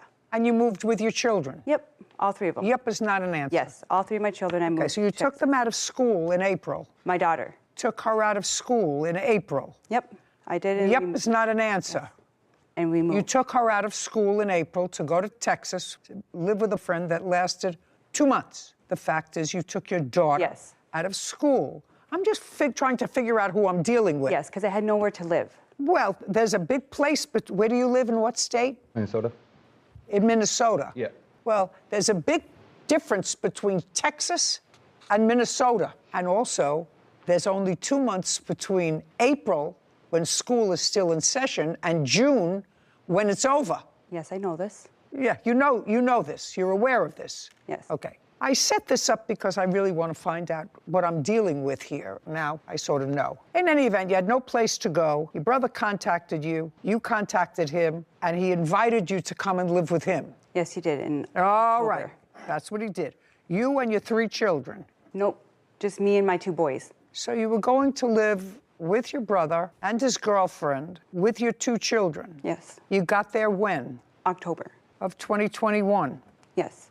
Case is relatively simple. Case involves your claim that they have property that belongs to you. And they have a cross complaint that they probably would not have brought but for the fact that you're suing them. Because I think that they're just happy that you're gone. You moved in with them in October of 2021 and paid no regular rent. The agreement between me and my brother was to buy food for the house and to give him money when I can. Okay, now you weren't working. Now you weren't working, so how are you going to buy food for the house? I was on assistance through Minnesota, so I got SNAP. So you got food stamps? Yes, and then I had child support. Well, I was on child support, but I wasn't getting the money. I didn't start getting money until February of 2022. And that's when I start giving him money every so often. In October of 2021, you were not getting child support. No. You were getting food stamps, which you said you would share with your brother. Yep. Who lives, not yep is not an answer, who lives with his girlfriend, and how many children? We have no children. No children at all? We have dogs. That's fine. So you were sharing some of your food stamps with your brother and his girlfriend? All of my food stamps went to the house. Well, that's where you were living? Yep. Yes, it was. Yes, that's where you were living, with your two children? Yes. Okay. What kind of work do you do, sir? I'm currently unemployed. And what does your girlfriend do? She works for a cleaning service. Okay. Now, there came a time that you got a substantial amount of money from the government. What month and year was that? Just this past April. How much did you get from the government? It was taxes. What kind of taxes? You haven't worked in 5 years. It was the child tax credit, and I did work when I moved back from Texas. You told me you hadn't worked in 5 years. I want to know what you got money from the federal government for. That's what your brother says. And I was curious, that's why I asked you the questions about working. It is. So don't make it up. It slipped my mind. What? I'm sorry. So that doesn't slip your mind. I did housekeeping, laundry, in a hotel when I moved back from Texas with my mother. Month? You worked from June 2021 until, we'll find out. Until like mid-June because I did not have a babysitter for my children. So you worked for a couple of weeks? Yes. How much money did you get from the federal government in April of 2022? Like $11,000 from the government for child tax credit. So you got $11,000, not from working, not that it slipped your mind, because 2 weeks may slip your mind because that's what you worked, if you worked at all. $11,000, you got child care credits. How much did you get for each of your 3 children? I only filed for 2 of my children. How much did you get for the 2 boys? I believe $3,000 for each of them. That's $6,000. Where's the other 5? That came to me for the stimulus checks because I did not receive the last stimulus check. They said that my boys did not receive the refund that was coming to them for the stimulus too. So that was all. So your boys got. Let me understand. Let me understand why this country is in such a fiscal morass today. So you got $3,000 for child care credit for each of your children, and the other $5,000 came because you went to an accounting firm, and they said, well, you should have gotten stimulus money for your boys. Yes. And you missed that, so we're going to put in for it. So they sent you another 5, or they sent you... They sent it all together on one. Okay. All together on one. So that you had plenty of time to go and take care of. Yes. Right. Your judge actually have proof of how much she did get. Jordan hands a document to Kevin. Now, when you got this $11,000, that $11,000 was supposed to help get you through COVID. Yes. Paying your bills, paying for rent, buying clothes for your children. So you got this money in April of 2022, $11,400. Okay. And then you went on vacation. In what month and year did you go on vacation? April of 2022. So the minute you got the money, according to you, I started looking for a vehicle. You bought a car? I started looking for a vehicle. So you started to look for a car. Now, you've been without a car for a while, but you started looking for a car. Yep. And also in April, you asked your friend, your brother's girlfriend, if she would watch your 2 children. Me and her had a discussion before April. You didn't go until after you got the money. Yes. You knew you were getting the money before April because you were going to apply for it. Yes. Yes. But when I got the thing where it said I was getting the money back, it didn't say that much. $11,400. So you decided to go on vacation. Where did you go? I went to Colorado. Where in Colorado? Up in the Denver area. How did you get there? I was with a friend and they drove. Male or female friend? Male. So you went with a male friend to Colorado for how long? I was there for a week. What does this friend do for a living? I'm not really sure. You don't know whether this friend works or not? I met him last year, and I kept in contact with him throughout the whole year, and then we just got back in contact February of beginning of 2022. And you don't know what he does for a living? I'm not really sure what he was doing for work. Caption, coming up. You have no right to give away any of her property, whether you think somebody deserves it more than she deserves it. That doesn't require an answer. I'm telling you what the rule is. Carmela smirks. A courthouse. The Judy Justice logo appears. In the courtroom, Alyssa, Jordan, and Carmela. Alyssa Bolio claims her brother, Jordan Thompson, and his girlfriend, Carmela Turturelli, owe for the value of her personal belongings. Okay, so you went away for a week, and according to what I read, you made arrangements with your friend, your brother's girlfriend, to take care of your two children, and you agreed to pay her $400 for the week. Yes. And then you went away for the week in April. Did you come back after a week? Yes, I did. On what date did you return? The Saturday right before Easter. Date? April 19th, Your Honor. And then what happened? I came home and I talked... April 19th? Yep, I came home on April 19th, and I talked to my brother and Carmela. I stayed at the house for a little while because my boys were not there What when a I got little, home. what a little while? I stayed at the house for maybe 2 hours and got all my stuff into the house, and my boys were not there. So I believe I went to my sister's house and to my mother's house, and I did not know where my boys were. Just a second. If your two boys weren't in the house... I had asked them where they were. You asked them where you were and they told you it was a secret? No, I asked them where my children were, and they said that they had went with their father. So you knew where they were? When I got home, I knew where they were. I didn't know that they had left previous to me arriving home. Yeah, well, you got home from being away with a new friend in Denver, and you said, where are my boys? Duh, where are my boys? They're with their dad. So you went to your sister and mother's house, and then what happened? And then the next morning, we left to the cities, and... The next morning? On Easter Sunday. On Easter Sunday, who's we? Me and the friend. What friend? My friend that I went to Denver with. So you went where? Minneapolis. How far a ride is that? 4-hour drive. You intend to stay over there? No. We were going to go visit some of his friends and then come back. But next thing I remember was waking up in the hospital. And I contacted my brother when I did. You have the hospital records? No, I do not. I contacted them. You have, just a second, you have an admission record? No. Do you have a bill from them? No, because I don't get billed. Of course you get bills. When you leave the hospital, they say either you owe us this amount of money, that's what you get when you're discharged from the hospital. You may not be able to get hospital records, but it would certainly be interesting, madam, for me to know what the next thing I knew after you were going with your friend to the cities to see some of his friends. You don't know anything until after you wake up in a hospital. Wouldn't you be concerned? As soon as I woke up, I contacted my brother. What date? I'm not sure. I don't remember exact dates. I mean, you have 3 children.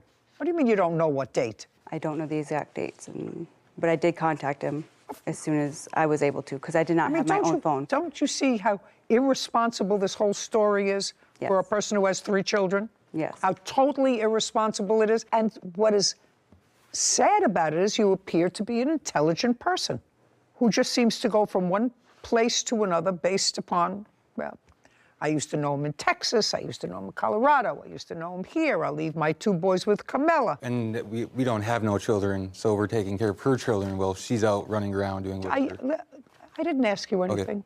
Okay. I can actually visualize the picture, and sadly, so can you. What date did she finally contact you after she disappeared again? So after a Thursday after Easter Sunday. Thursday after Easter Sunday, so that's the 21st of April. Is the Thursday after Easter this year. It was actually Monday, the 25th. We got records. That's when I came home. I don't care. I just want to know when you showed up again. I contacted my brother, and I let him know what had happened. And then he was asking about our father, like I was supposed to go pick up our father. I don't care. Let's get to the lawsuit. Now that I understand the characters that I'm dealing with, it is your claim that your brother and or his girlfriend took some of your property, didn't give you all your property that you should have had, because they finally said, we've had enough of you and your shenanigans, goodbye. I did not start leaving the house until that April. I was in the house the whole time with my boys. I've asked them maybe to watch them overnight a couple times, but that's it. I don't care. They had enough of you. You didn't pay rent. They could say to you, goodbye. We tried to do our best. You took advantage of us. Goodbye. Now, that being said, you stayed with them for how many months and didn't pay them any rent, any utilities? How many months? You and your boys? 4. 4 months. Because I started paying my brother in February. Paying him what? Money. I gave him money. No, I don't want to know who gave him money. Rent. I know that at your age, maybe you think you're too young. Maybe you're too young. They either rent their house, they have a mortgage on their house, they have things that they have to pay. We did not agree upon a set amount for every month. We did not agree upon Well, don't you think you should agree on a certain amount every month? You just came into $11,000. And it was actually way more than 4 months. You just came into $11,000. You've been living off somebody else's largesse. You just came into $11,000 that I gave you, or they gave you, but you certainly didn't work for. So you say to at least the person who you're staying with, listen, I'm going to give you a couple of $100s a month just to cover my share of the expenses because you're 2 people and we're 3. I gave him $400 when I got my taxes. As soon as I got it, I gave him money. Did you pay Carmela for watching the children? Yes, I did. $400? Yes. Okay. Did she pay you? Yes. She says in her complaint that you sold a computer of hers. She says you felt that she owed you more money because you actually watched the children for a longer period of time than the week that she paid you for when she doesn't remember where she was. Did you sell her computer? I actually gave it away. No, I don't believe that. I did. And it's not Well, why her would you computer. give it away? That's just spiteful. Because it was family, and... What do you mean it was family? It was family. I am not your family. Chip, I don't want you to speak. You have no right to give her things away. It wasn't hers, and I have proof right here. Whose was it? Who knows? I guess her friends. That doesn't matter. It was in her possession. It was in our possession, actually. It was. She left it with us when she left. No. Left it at the house. No. That you may think is in your possession. She asked me to sell it for her. What? She even asked me to sell it for her. But it was not Just in your a second. possession. It was in my room. Madam. Yes. If she asked you to sell it for her, then you don't give it away. Well, if she says, sell my computer for me, then you sell it. Then you don't say, I can't sell it, so I'm just going to give it away. I gave it to one of the kids in the family that I thought could use it way more than her trying to use it to bail out her friend from jail. That's not... And she owed me a whole bunch more money. Who died and left you boss? Well, me in the house, because it was our house. Can I ask you a question? Yes. You met her in a shelter. Yes. How long have you lived in that house that you're currently living in? August of 2018, to be exact. Before that, the lease was in my name. What part of I don't want to hear you? So you moved into his house? Yes. Right, so it's not your house. Well. It's his house. And since you're not his wife, you're his girlfriend, for now, you have no right to sell or give away any of her property, whether you think somebody deserves it more than she deserves it. Hey, that doesn't require an answer. I'm telling you what the rule is. Oh. Caption coming up. You wanted them to sell your TV, jacket, and all of this is so that you can get him out of jail. Yes.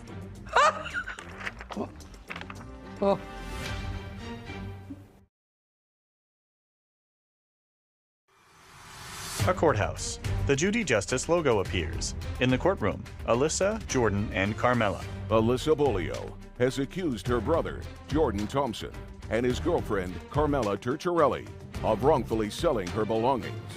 Jordan and Carmela claim Alyssa gave them permission to remove her property. Now, you have no right to go into somebody else's bag. If they gave you instructions and you accepted those instructions, please sell my computer for me, which is what you just said. Isn't that what she just said? It is what she just said. Yeah. Yeah. Sell my computer for me, and you decided not to sell it, but just to give it to somebody else in the family who could better benefit from it. You got to pay for the computer. Period. She owed me money. Period. I have the evidence. Just a second. Okay. Just a second. That's a different story. Camilla, let me tell you something, sir. You look like a very nice guy. You look like a very nice guy. I would unload her as fast as I could. Oh. I'm just telling you. Wow. I'm just telling you. Because first she says, I gave it away. Let's understand what she says. First she said, I gave it away. Then she said, she told me to sell it, right? Yes. Then she said, I gave it to somebody who I thought could use it better than she was using it. Now, I'm going to ask you, Kevin, to go get the 2 pieces of paper that she wants me to review that she owed her money, and then I'm going to go back and explain to your lovely Camilla, listen to me, sir. I'm listening. Who I would think twice about. Carmilla shakes her head. Judy reviews the document. Well, I don't see anything about a computer here. I see that you wanted them to sell your TV, yes, jacket, and all of this is so that you can get him out of jail. Yes. Oh. I didn't see anything about the computer. I see the TV, I see a jacket. Here, it's right here. Just a second. It's not in the ones you gave me, but I'm glad you gave that to me because I have some indication that she did, in fact, ask you to start selling stuff because this is the same person that you went to the cities with. Yes, and... yes, when you forgot where you were and woke up in a hospital. Yes. Judy shakes her head. Okay, found someone who wants that digital graphic computer. So can you put it in the living room or by my door? So you were going to sell your digital computer. Yes. Was it his computer? It was, but he had given it to me. So you wanted to sell it? Yes. And you say, I'm not giving it to you until you pay me what you owe me for childcare, because you felt as if she should pay you more money because you watched the children longer than a week. And there's a couple other reasons. And whatever, and a pair of shoes. I don't care anything about that. You have a bill for the computer? Yes, I do. I'd like to see it. Alyssa produces a document, then hands it to Kevin. He brings it to Judy, who reviews it. No, I don't like this because the date was changed. The date the order was placed was to April 18th, 2022. So this is not a legitimate, it may be a legitimate price, but it says order placed on April 18th, 2022. You want to take a look at that? Because that's phony. Somebody changed that. No, somebody changed it. Okay. Do you understand? Yes. When did you get it? I got it in April. I don't believe this. Take a look. Judy hands the document to Sarah. When did he go to jail? The 25th of April. What? Of April. And you left on vacation with him when? A week before Easter, so I'm not really sure. A week before Easter, Sarah. What's the date? The week before Easter, the previous Sunday would be the 10th, April 10th. April 10th. And you were away for a week? Yes. And then you don't remember where you were? No, that was the second week. That was the second week? Yes. I was in Colorado for the full week, and I came back the day before Easter, and then I left on Easter Day, and then And when did you get this computer? You see, that's what I'm asking you. When could you possibly have gotten this computer if the bill... This is dated the 18th. Of April. Which I believe they said was the day she came back. When could you have possibly gotten it from him? I ordered it for him. I paid for it, and then he gave it to me. Listen, I suggest you both get your acts together. You get nothing from your brother. Just consider yourself very, very lucky that he took care of you and that he let you come into his house. I would suggest you not do it again, and maybe she'll get smart. She has 3 children. She'd like to raise them together. She should get a job. Find a way of making a living. Figure it out, because you made 3 children. They have a right to a certain amount of stability. And they all are stable. That's not stability. That is Get stability. it together. Oh, well, sometimes you can't get through to people. They're that kind of thick, and that's why we are where we are in this country. Do you understand? Yes, Think twice. I know you tried to be a good brother. Yep. Think twice about doing it again. By the way, does your mother work? Yes. And it mentioned something about a father. What kind of work did your father do? I don't really remember. He was a logger. Both your parents work. Yep. Good. Evidently, it didn't rub off. Thank you very much. Your case is dismissed, as is your counterclaim. This court is adjourned. Outside the courtroom, Alyssa, then Carmela and Jordan. I'm okay with it. She was a friend, and I love her children. And really, it wasn't about her. It was about them kids. He won't talk to me because of her. You need a job, you need to Change. Something needs to change with her. I don't really care. Hopefully she does figure it out. The kids deserve it. He deserves it. He's a good brother. Judy and Sarah. You know, that case takes me back to my family court days. Mm-hmm. And I only have one observation other than the fact that I'm what should be society's frustration with this, which is once you have children, you have the responsibility. Your sole responsibility is to make sure that your children are taken care of. You have to say, listen, my social life takes a back seat. Everything else takes a back seat. But I have 3 little kids, and they are my priority. So I have to do whatever I can to put my life in order. And she clearly has her priorities.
former friend, Alexandria Allen, for a washer and dryer.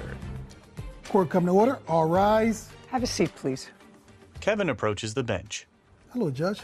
Case number 2043, Pelletier versus Allen. Thank you. You're welcome. This young lady is a friend of yours. A former friend, correct. How friend? I met her from another mutual friend that I had, and we just formed a relationship together, just a friendship. Are you married? I'm not, I'm single. Any kids? No. And what about the defendant? She does have 2 kids, and she is married. Currently? Yes, currently married. Are you also friendly with her husband? Yeah, just friends. We were, yeah, before all this took place. So that all of you were friends? Yes, at one point, yes. Case is relatively simple. Miss Allen's washer and dryer stopped working. Correct. You had done some odds and ends things for her in the past. Yes, worked on her car and stuff. And did you find or did she find the used washer and dryer? She asked me for recommendations, and she found it on the selling app for used items. So you told her where she might look for it? Correct. And she found it on an app online? Correct. Okay. No, Now- actually... Look at me. Okay. He made the recommendation to me. Did you go on the app yourself? No, I did not. So you never saw the washer and dryer? Well, Is that what you're... Just a second. So what you're saying, I just want to be clear.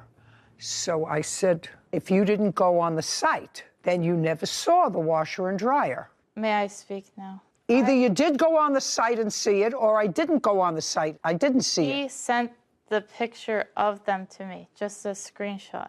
That's all I got. Okay. How old are you? 32. You have 2 children? Yes. Did the screenshot show you where they came from? I have a photo of them, and it doesn't say anything. So is what you're telling me you didn't know where they came from? Well, there is a name of the site. Would you like to know that? I want to know if you knew it. Yes, I know. All right.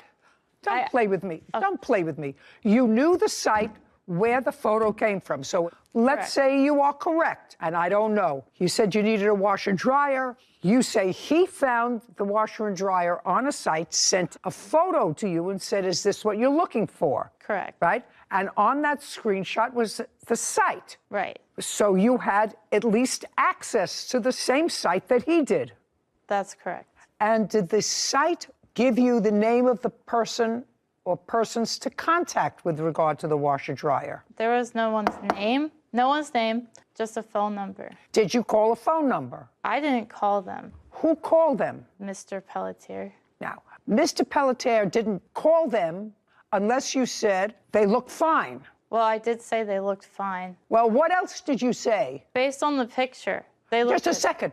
Just answer my question. Okay. Because what happened here is really relatively simple.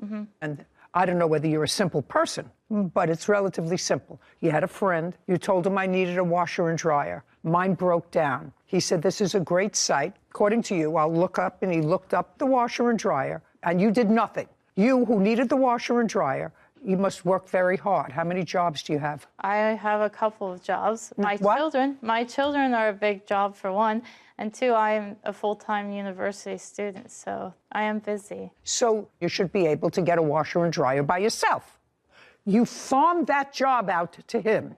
I did because he volunteered to help. Doesn't matter. He didn't volunteer to help unless you told him I need help. I mean, is what it is. Are you using him? I'm not sure. I wouldn't. I'm not sure.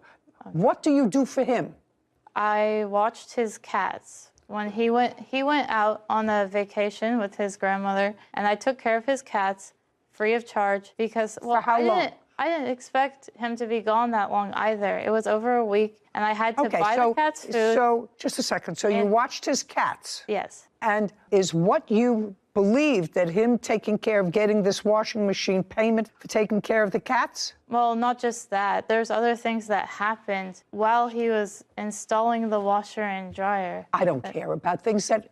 What I'm asking you is I'm trying to figure out what kind of person says to a friend, I need a washer and dryer. He says, as a friend, I'll see if I can help you. You have time. You also go on the computer and figure it out. Being a full-time student is nice. That's what you chose. Somehow, you also support yourself and your 2 children. I don't even want to go into how that's done. However, you said, go get the washer and dryer. And he went how long? It's 50 miles from my house, an hour and 45 minutes. Each way to pick up the washer and dryer that you authorized him to get. You said, go get it. It was $1,800. Correct. And she had offered $200 tip for the delivery of that. For you? Correct. And I have texts of That's that. reasonable because you spent 3.5 hours in the car. Now, do they live on the first floor? The third floor. Third floor. Is it a walk up? Yeah, it's stairway up to the third floor. So somebody had to go up and take the old washer dryer out. So, Miss Allen, was that you or your husband? Mr. Pelletier also removed them. No, you can move your mouth. It's okay if you move. No, it's okay if you move your mouth. Alexandria smirks. Caption coming up. I feel like I was being very kind because I didn't decide to sue him for his cat or the damages he did to the cows. I'm telling you, cats. I don't know what your excuse is. I feel like I don't care what you feel like. I don't care what you feel like. And later today. When we went to transfer the title over together at the DMV, I had to pay off whatever tolls that I had. So between that time and the time where he ended up taking the car back, I don't really know how there was $600 worth of tolls. I don't know either, but that's what I'm going to find out. A woman shrugs. A courthouse. The Judy Justice logo appears. In the courtroom, Hunter and Alexandria. Hunter Pelletier claims his former friend, Alexandria Allen, is responsible for the cost of a washer and dryer. The plaintiff walked up the 3 flights of steps, carried each of the washer and dryers downstairs, took the washer and dryers from downstairs up the 3 flights, got them installed, and you didn't like them. They were a different color. And they're busted up. They don't even work properly. Okay. Miss Allen, when did this happen? In what month? January 7th of 2022. You have receipts for different washers and dryers that you purchased since January of 2022? I do not have the receipts, no. That means that you didn't purchase them. Well, I never paid him for them. No. That means that you never purchased new ones. That means that you're still using the ones he bought. Correct. But right. They do not work well. Just, you bought used washer and dryer. You've been using them January, February, March, April, May, June, July, August, 8 months, and you're still using them. And you neither paid for them, nor did you pay him for delivery. And I don't know what your excuse is. I feel like I don't care what you feel like. I don't care what you feel like. You made a contract with him to go and pick up washers and dryers, disconnect yours, take them out of your house, install these, lay out the money to pay for these, use them for 8 months, and not pay them because you weren't happy with them. I feel like I was being very kind because I didn't decide to sue him for his cat or the damages he did to the cows. I'm telling you, you should stay in school. How much did you pay for the washer and dryer? $1,800, and I took the money out of the bank. She had asked me because her ATM has a low limit, so I went into the branch of my own bank. That's what you're suing for $1,800. Yeah, I wanted to get the $200 if possible, but at this point, I just want the money for the machines. Judgment for the plaintiff. We're finished. $1,800. Thank you. This court is adjourned. Alexandria. It damaged the walls of my apartment. They banged it up. She saw right through everything, the damages, she said. The machines were overpriced. None of that happened from me. I'm not a professional installer. I don't think he cared because it wasn't his money. At the time, they were less than 6 months old from original purchase date, so they were still worth the money that they were asking. I don't know. I don't think we're going to be friends anymore. I don't need friends like that, no. Sarah and Judy. So this case touched a little upon agency, like an agent-principal relationship, where here the plaintiff was actively acting as her agent by going and picking up these washing machines for her. They had had communications beforehand about this is what they look like, this is what they cost, I'll do it for you for $200. Is this what you want to do? She says yes. You don't get to just then back out of it because you don't like the color. You knew what they looked like. You knew they were used. There was no bait and switch. I was almost waiting for an explanation, for a bait and switch, he put the nice ones in his house and then gave me not so nice ones. But there was nothing. There was very rarely do we see no excuse for. And she's using them. Yeah, still for almost a year. They were all banged up. They were all banged up. Well, hey, that's what happens when you buy something that's used. Mm-hmm. when you buy something over the internet, which is really what she did, she could have just as easily said to him, before you load them in the truck, please take pictures of them so that I see them. Yes, You know, she could have. So she could have. Did nothing. That's He not his also- fault. It's not his fault. Yeah. Also allowed him to take the other stuff down, put the other stuff up, and then say, well, they were banged up. And $200 to move 4 heavy machines is a low price as far as I'm concerned. Not a friend anymore. Yeah. Case number 2017, Alvarez versus Coover. All parties, please step forward. Avrian Alvarez is suing his former friend, Brianna Coover, for toll charges. Mr. Alvarez, this is not a very difficult case. It's a question of dates. You bought a new car. Yes, ma'am. You knew the defendant somehow through her boyfriend or... He's my cousin. Okay, so you purchased a new car. You had an older car that you were still paying off. And Miss Culver needed a car, and you made an arrangement with her where she would take over the monthly payments on your old car, so that you would just be paying your new car. And when she finished making the payments on the car would be hers. That's correct. You did, in fact, conclude that agreement, and Miss Coover did, in fact, pay off the car. Yes, ma'am. She paid off the car. However, she did not register the car in her name. That's correct. And you had your plates on the car, and it is your claim that while the car was in her possession, she racked up $600 and some odd in toll fees. Yes, Your Honor. Which is what you're suing for. Yes, ma'am. Ms. Culver said that didn't happen. She had her own Easy Pass, toll pass, whatever it is. And there was no way that those tickets were incurred while she was in possession of the car. And additionally, she's got some very sad story. She paid off the car. She didn't register it for some reason. She didn't register it, which I don't have to get into. You took the car back because you were afraid that your plates were on the car, and you started to get these dunning notices for tickets. Then you had to give the car back because you had given her the title to the car when she finished paying off the car, despite the fact she hadn't registered it. And then you took the license plates back, which is a very smart thing to do, because then she couldn't use them to get through the tolls. And because you took the plates off and she didn't register it and get new plates, it was towed from her parking space at a condo, taken to a lot where she didn't have enough money to get the car out, and the car was auctioned off, and now she has no car. And you have $600 worth of tickets in your name. Yes, ma'am. You got it. Is that it? That is a version of the story, yes. Well, I will let you tell me a different version. Everything is true. Thus far, we did have the agreement where he wanted a new car, I needed a car. No, I got that. I just want to know what I said that was incorrect. I just made it shorter. Just to clarify, when we went to transfer the title over together at the DMV, I had to pay off whatever tolls that I had before they're able to transfer the title over. So that was done. So between that time and the time where he ended up taking the car back, I don't really know how there was $600 worth of tolls. I don't know either. That's what I'm going to find out. But is there any part of the story that I just told that was inaccurate? Brianna hesitates. Caption coming up. He transferred over the car to you. You had possession of the car. He didn't. Correct. Other than you who drove the car. Come on, that's a question. And other than you who drove the car. Nobody. No. Who drove your car? Judy glares at Brianna.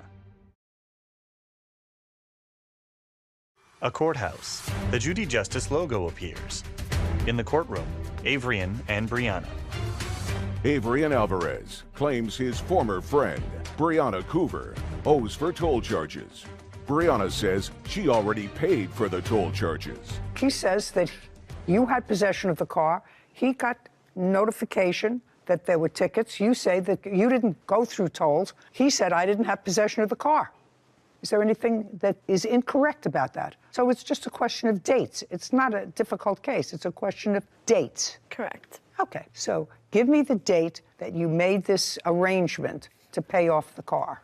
I don't know the exact date. She took over the car payments starting July 2019. And when was it paid off? May 16th, 2021. When it was paid off, did you sign the title over to her and the We had lien been holder did? Going back and forth at that time, I was trying to get her to come over to where I live so we could go to get the car transferred. We ultimately settled on a date, and then the DMV over there said that she had to have a sheriff verify the VIN in the odometer before we could transfer it over. I guess it's a rule in the county. So at that moment, then yes, we signed it over to her so she could do it at her local DMV. And that was on what date? That was July 9th. Now, between July of 2018 and July of 2021, Did you ever drive that car? No, ma'am. When did you initially take the car back from her? I took the car back September 11th of 2021. And how long did you have the car when you took it back because of these tickets? I texted her on September 15th and told her that she could go pick the car up because I had found out that I Couldn't do that. Exactly. There's a self-help for that. Correct. Okay, so you had the car between September 11th and September 15th. Yes, ma'am. Other than that period of time, did you ever drive the car from July 18th until the present time? No, ma'am. So if there were any tickets that were accrued, it was either by the defendant or somebody who drove the car with defendant's permission. Yes, Your Honor. I'd like to see the dates of the tickets. Avrian flips through a pile of documents. Ms. Coover, you don't question the fact that between July 2018 and today's date, with the exception of between September 11th and the 15th of 2021, he did not have possession of the car. Correct. The only reason that when we transferred the title over, we had an agreement. Just a second. That's all I asked you. This is not a conversation. I just want to know who got the tickets. Whoever got the tickets is responsible for them.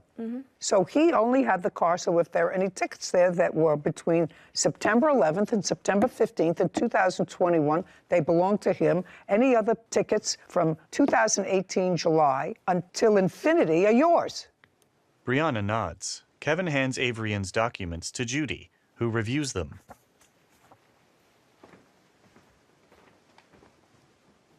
Well, we have invoice date is 7/28/21. That would be you. Correct. June 30th, 2021, 7/1/2021, 7/2/2021, again 7/2, 7/3, 7/6, 7/6, 7/7, 7/8, 7/8, 7/22, and 7/28 of 2021. Those are all you. Correct. August 28th, 2021. That would be you. Yes. 3/3/6/9/19/28 of 2021. August. That all would be you. Yes. I never argued that that wasn't me. I'm just, from the moment that we officially transferred the title over, we were not able to transfer the title over until I paid. Oh, just show, you paid these? And we were together. Just a second. Show me that you paid them. I have this receipt. Just show me that you paid them, that's it.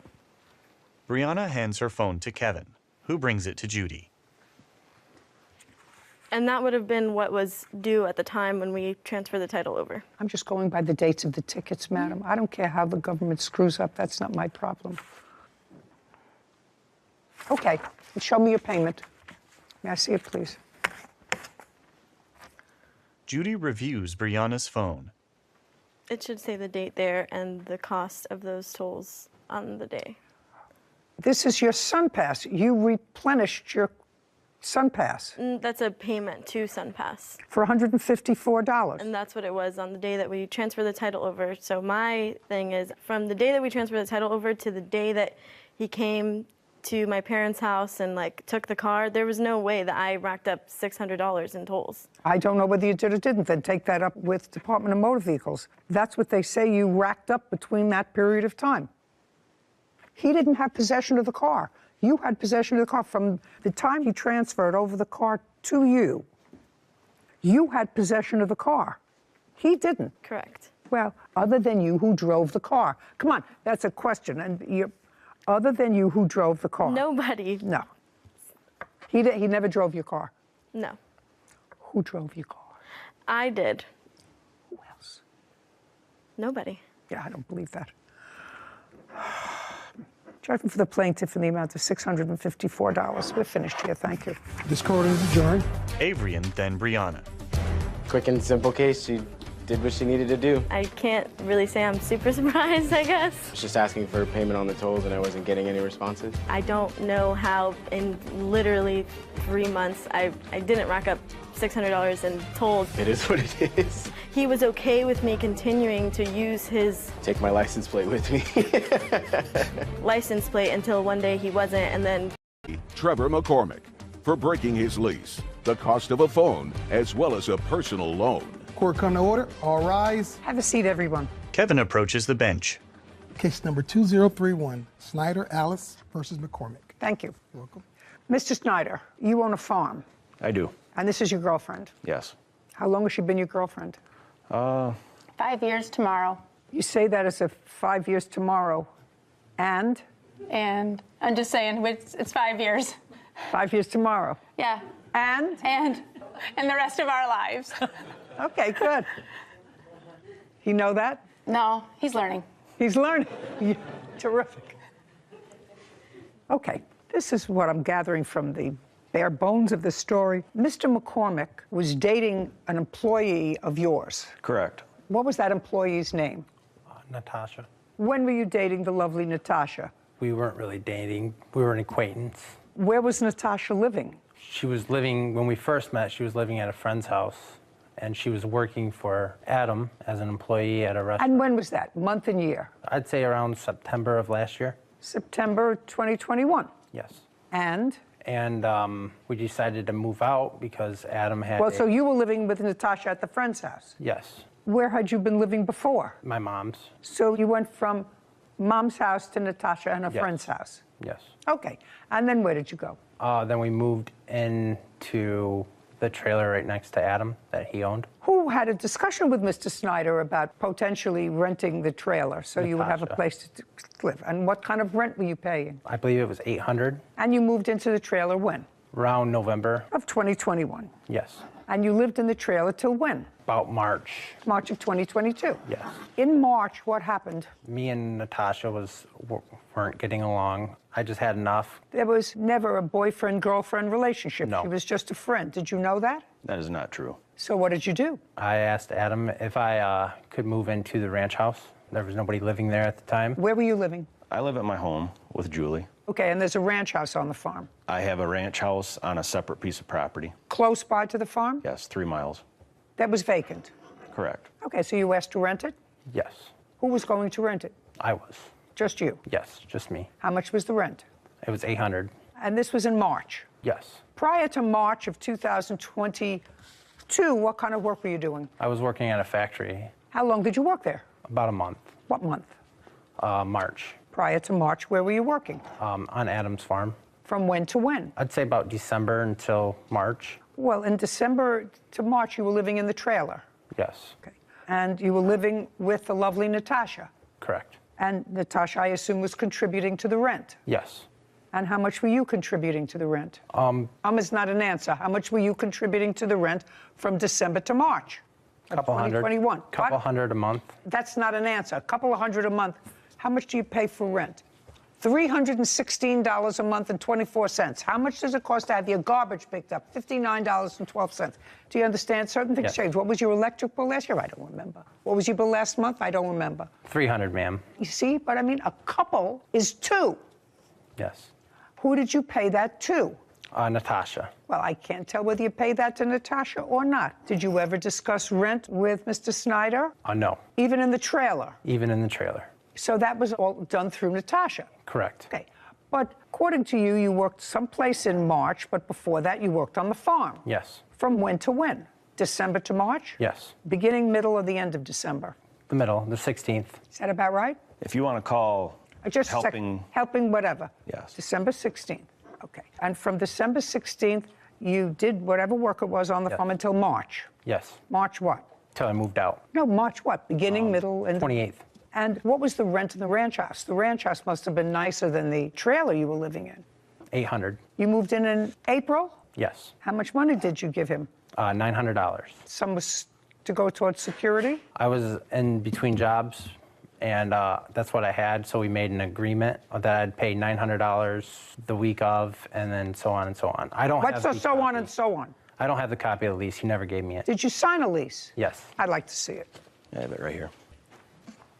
In the back of the contract, you'll see where we wrote down he would pay $900 Just a second. on the 8th. Judy reviews a document. Okay, so the security deposit was supposed to be $1,200. You paid $8. Paid $9. The security deposit was $12, and you paid $9 of security deposit? I paid $9 total, ma'am. Well, how many months did you live there? Not even one. When did you move out? April 24th, I moved out. Is that correct? That's close, yes. Okay. I don't know exactly when he moved out because he didn't tell me he was moving out. He just locked the door. Okay. And wouldn't But it was in return April. messages. Okay. And you had $900. He paid $900. And the rent on the property was supposed to be $800 per month. $800 monthly. Yes. So right now, you've been paid for the month that he lived there. Correct. Prior to his moving in there, who was living there? Nobody. So it wasn't rented? Nope. In what year was it last rented? 2021. When? Oh, no, it was in February. We did an eviction on it. So somebody lived there and didn't pay rent? Correct. Is that the first person who came in that didn't pay rent? Definitely not. Definitely not. Yeah, it's And lousy Trevor to was be a there, landlord. and he helped us do the Yeah. eviction on that, so he knew how it worked. Hmm? Trevor was there. He helped us do the eviction because we had to have court officers there To get him out because they weren't paying rent. So he knows how it works. Well, he may know how it works, but he did, in fact, give you $900, He did. and he lived there for less than a month. That's right. So that's sort of square. I know you'd like him to be responsible for his lease, but you have your house back. Now, tell me about this phone that you say he owes you for. By the way, where's your phone? I have my phone that I paid for. Their phone that I put a down payment for is at my house. Why? I didn't know I had to bring it. Well, it was just purchased within the last year. Yeah. Why do you have two phones? You have no Because, job. Why do you have two phones? I have a job. Oh, good. I bought this outright because he shut the other phone off. Oh, well, where is the phone? The phone's at my house. What kind of phone is it? It's an iPhone 13. You want it back? I'd like him to just pay for it like the agreement was, but... He gets back his phone. Yes, ma'am. Okay. Even though I paid just it a down. second. Where do you live? Where do you live? I live in Highland. Where is that? It's by Detroit, Michigan. Who else lives at home? My girlfriend, What's her name? Ariel. Where is she? She is currently working right now. Does she know where the phone is? Yes. Okay. They're going to give you an envelope in the clerk's office back here. You're going to tell Ariel to put his phone carefully packed and mail it to him. FedEx, UPS, the fastest way it will get there. Then you get your phone back. Go. What's next? I have text messages here from Trevor. This will show where, when he was dating Natasha, they had agreed that they would pay for their phones up front so that I would put them on my business plan. I told them I would only do that if they paid for the phones up front, because when I took Trevor to Verizon, I said, if they don't pay for their phone bill, as long as they've paid for these phones in full, I can shut them off and it will cost my business no money, correct? And the lady said, that is right. I said, okay, then we can do it. So we added them to the bill, to the business plan. And here, where I text him, I said, you and Natasha told me you were paying for the phone in cash. That's why I allowed you on my business plan. Now I found out that you did not pay for the phones up front, because when we were in there, he and Natasha had the cash. Did you assure Mr. Snyder that you were going to pay for the phone? I had no idea I was even going to get a phone until Natasha said, go with Adam and go pick up our phones. That's all I heard, and that's what I did. Well, I didn't know can't about say the that to cash. me because the lovely Natasha isn't here either. Sir, you're going to get your phone back. Is it one phone or more? We recovered the second one from Well, you're going to recover this one too. You recovered the second one. Yeah. Second one was Natasha's? Correct. Great, we're going to recover this one too. What's next? Changing lock fees, and you want a personal loan. Okay. So once he moved out, according to you, he moved out totally, and you didn't even know he moved out, so I don't know why the locks were changed. The lock did not need changed.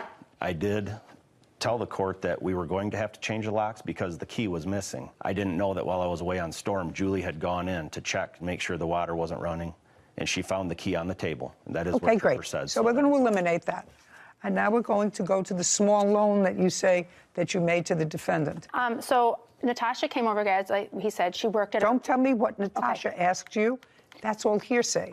I need to know what conversations you had with the defendant. Okay, but she came over... But you can't tell me what she said, you see. Okay.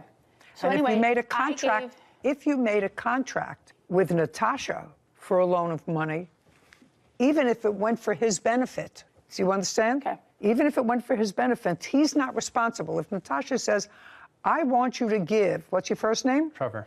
Trevor, a loan to fix his car, and you say, okay, you need somebody to pay you back. Natasha has to say, I'll pay you back.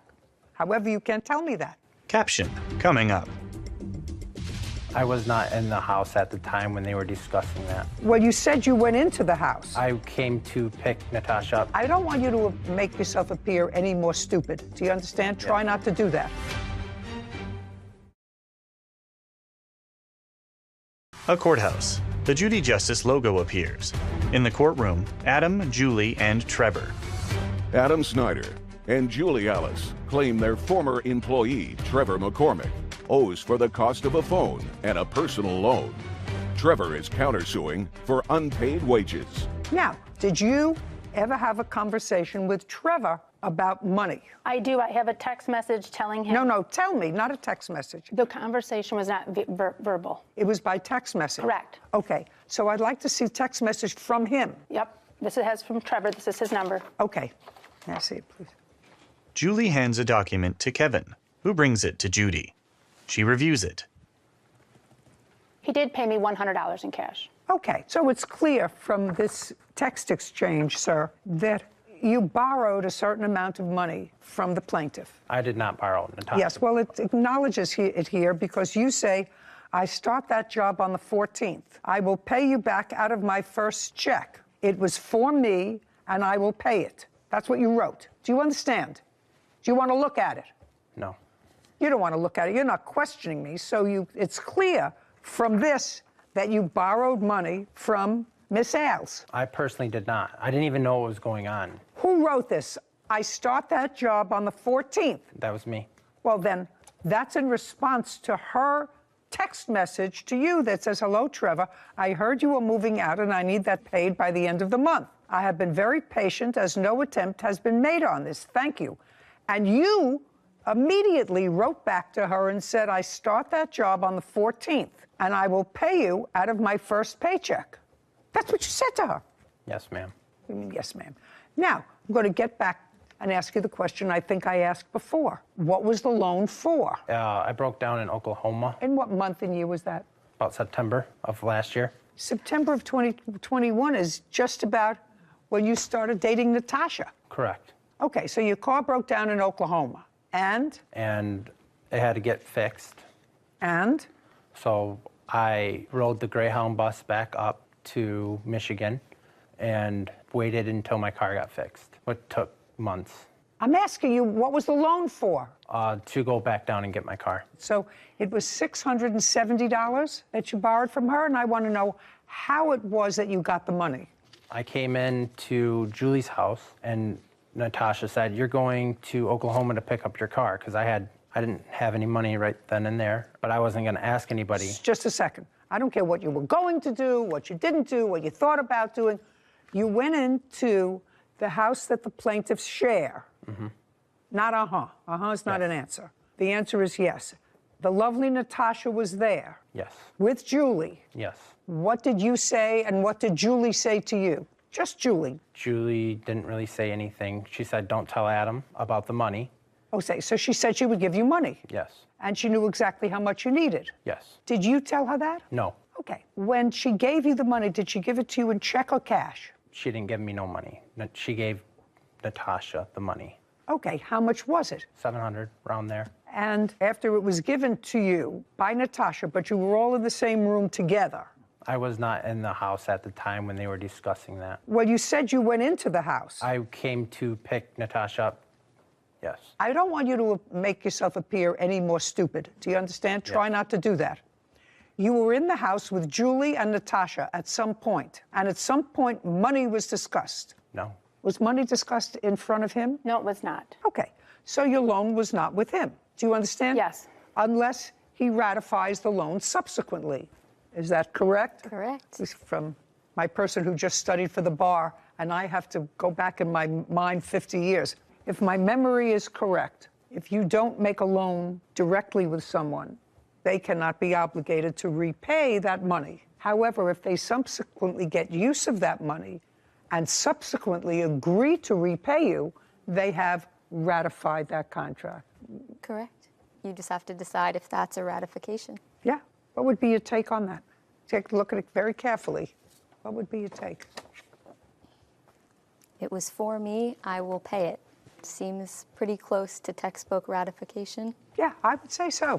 I start a job on the 14th. I will pay you back out of my first paycheck. I just wanted to keep the peace because she was down my throat. This woman was down your throat? Yes. She may have been annoyed, very annoyed, but she wasn't down your throat. She was the one who volunteered to give you money in your time of need.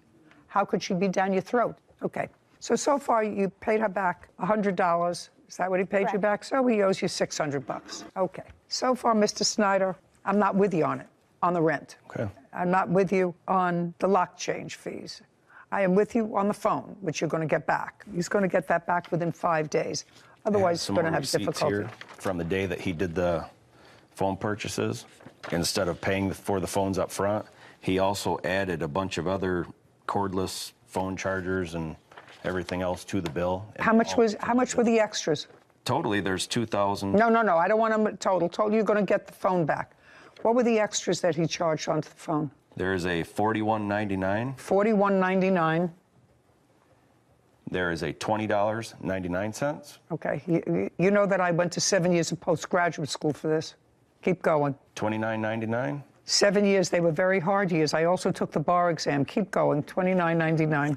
$17.99. Oh, it's getting worse. Not better for you, Mr. Snyder. And $11.99. Worse. A lot worse. $122.95. Okay. You have a counterclaim. Yes, ma'am. For what? Working on the farm. Okay. Tell me about that. From when to when did you work on the farm? November to the end of March. And what were you doing between November and March? I was feeding cattle when Adam was on storm, watering them. To March what? taking The end after of March?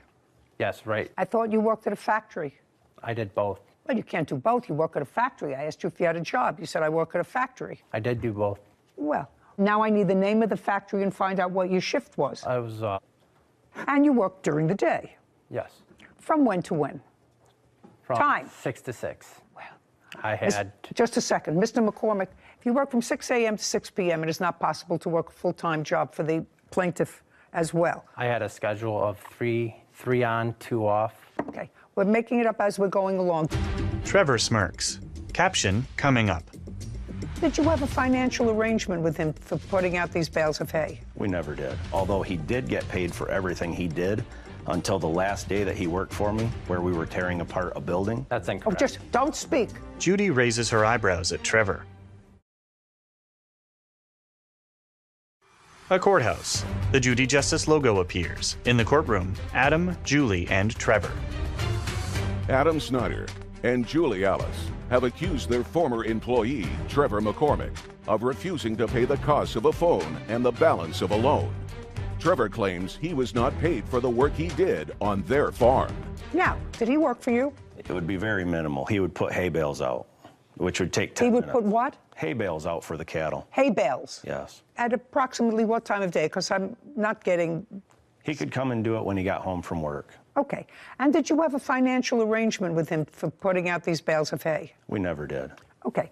Is there any reason why you never did? Because he didn't do it very often, and he said he was just happy to help, although he did get paid for everything he did until the last day that he worked for me, where we were tearing apart a building. So he got paid when he worked for you? He did. That's Oh, incorrect. just don't speak. From when to when? When he helped me, it was very minimal. It would be... No, I'm not talking about the hay. You said he did, in fact, work for me. He did. I want to know, but not on the farm. He worked someplace else. He helped on another piece of farmland that I have. Okay. Where a barn had fallen down. We were tearing the steel off, and he worked 3 hours that morning. 3 hours what morning? The last day that he was there, it would have been... So that's in March? Early, I would say the second week of March. Okay. When was the first time he worked there? I would say probably in January. And he was working at this other plant from 6 to 6 in March, Correct. According to him. So he did some work for you in the first month, which was January. Yeah, if he helped me, it might be 1 day a week. Fine, I just want to know if he got paid for it. That's what he's... Yes, we he did. can't do May something. How much did you pay him? It would depend on how much he worked. One day I gave him $300 for helping me for a day and a half on another demolition job I did. And you paid him in cash? Correct. Okay. That was for the demolition job. That wasn't for the farm. It doesn't make any difference, sir. If you have a full-time job and you're working part-time someplace else and you say he paid you... He did not pay me. Well, you say he didn't pay you for the farm. What he's saying is he had a job with me. He was a demolition job for which he got paid, which you do not deny. Is that right? I'm not. You just said that's not what I asked you. He paid you for the job that you did part-time for him Yes, in he paid me for that demolition. job, yes. So that's a yes. Yes. And what you're suing him for is allegedly money that he owes you for working on the farm during a period that does include March when you were working full-time someplace else. Correct. And working for him. Yes. And doing this work at the site in March, the first 2 weeks in March, because you got some money for that. Correct. So now you have, according to you, 3 jobs. 1, 2, 3. Yes. First of all, you had no fixed financial arrangement with him at the farm. Correct. He said he'd pay me what he can. That is not a contract. Okay, but let's move forward with that. Tell me what your chores were at the farm. I would go feed them hay. Just feed who hay? The cows. Okay, how many cows do you have? 130. Anybody else work on the farm, or just him? Just me mainly, and he would help when I was gone. Okay, and in order to keep these animals alive, they have to be fed hay. Correct. For how many months did you feed them hay? 3. Once a day? Yes. And what time would you do this? Usually in the morning. Before you went to work? Yes. That had to be 5 o'clock in the morning. You went to work at 6 o'clock. You had a shift, according to you, from 6 to 6. Yes. Okay, so how long did this take you in the morning when you had a full-time job? Sometimes. Not sometimes. I want you to tell me how long it took you. Average about an hour and a half a day. So let's say it took you an hour a day. And how many days did you do it? I was with him every day before I got the job. I would go with him every day. I don't care. Okay. For the 3 months, I'm asking you how many days you did it. 45. That be right? In the 3 months, maybe 45 days? How many days did he put out hay? If Trevor fed the cattle 12 days the whole time by himself, I'd be surprised. And I helped him, because I was there. You did not help me when Just he a was second. gone. Yes. You helped him with the bales of hay? Yes, I helped him, because we also had another hired hand that would help me too, so I was rotating between both of them. Okay, so let's say he worked 20 hours. Did you pay him any extra money for this work? No, not for feeding cattle. Not feeding cattle. And you didn't have any arrangement with him whereby he would work on the farm and he would get something off his rent? No. Okay, so he has to be paid for that. Sarah Rose, would you look up and see if there's a minimum wage in Michigan? What's the federal minimum wage? I don't know anymore. $15. So the minimum wage is now $15 an hour. That's federal. Yes, ma'am. 15 times 20. $300. Okay, so, Mr. Snyder, let's start with you. You are going to get your phone back within 5 days. On your cross-claim against Mr. Snyder, I am awarding you $300 on your counterclaim. That is for the work that you did on the farm. However, we are holding that check until he gets his phone back in good condition. Yes. Do you understand? Otherwise, you forfeit that money. Yes, ma'am. To him. Do you understand? Yes. With regard to the co-plaintiff, I find that you did, in fact, take a loan from her, that you initially did it through a third party, but that you ratified the fact that you would make payments on the loan by 2 things. First, by acknowledging it in writing, and second, by making a payment. So I'm awarding you $600 on your claim. Those are the orders of the court. Thank you. This court is adjourned. Outside the courtroom, Trevor, then Adam and Julie. I think they're scam artists. We came here to try to teach him a lesson that when he enters into contract with somebody, the contract is a contract. They're greedy. They want money. They need money. For being greedy, we did a lot to help this guy out. By doing pretty much anything they ask. Well, we've decided we're not helping.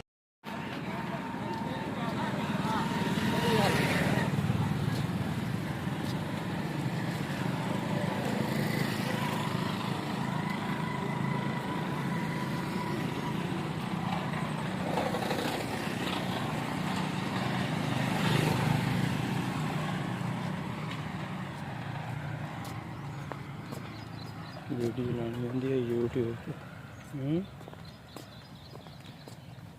ते video लानी होंदी है हम कोई ना कोई रला मिला के मिक्स करके बना रहे हैं शक्ल नहीं है इन्हें थोड़ी जी रिकॉर्ड कर लो 2 मिनट 3 मिनट की तो बोला चल आपको कुछ तो देखा पता लग सी वाकई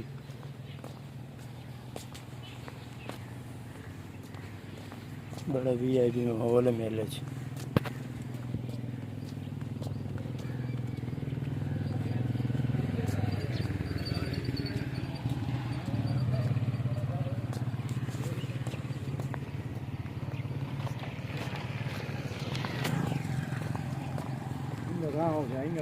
वहाँ ना चलना मोटरसाइकिल मुड़ा जाकर मंडी से मुड़ा वहाँ द्वारा बने के किनारे हम लोग हाँ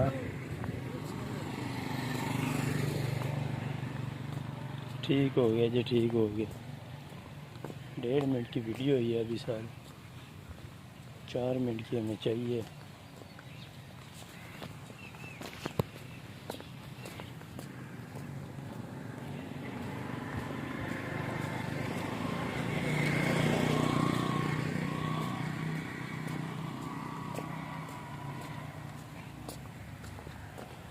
चार मिनट की रिकॉर्ड करने के बाद इसके साथ एक दूसरी वीडियो लगाऊंगा और फिर काम चलाऊंगा, समझे ना। 4 मिनट की अपनी, 2.5 घंटे की अपनी। चल यार मैं आंदे पे, मेहरबानी। ऐसी पहुंच रहे हैं। नहीं काम नहीं हुआ, काम नहीं हुआ, मिले नहीं है मैनू। हम सुबह सुबह किया होते बोलो पता का फाइल पई है दुकान से, तो मैं घर कर दिया लगा नहीं। हाँ पैसा निकालना, कर्जा लेना, कर्जा। टाइम ही बड़ा स्लो है यार, कैमरा तो नहीं स्लो चलता। टाइम 3 मिनट नहीं गया देखा। कल मैं रिकॉर्डिंग करनी है तो मैं कल वो FF को उत्थों मैं घर टप गया तो साढ़े कमरे के पिछू अंदर कंडे ते आ गया। 4 मिनट पूरे हो गए।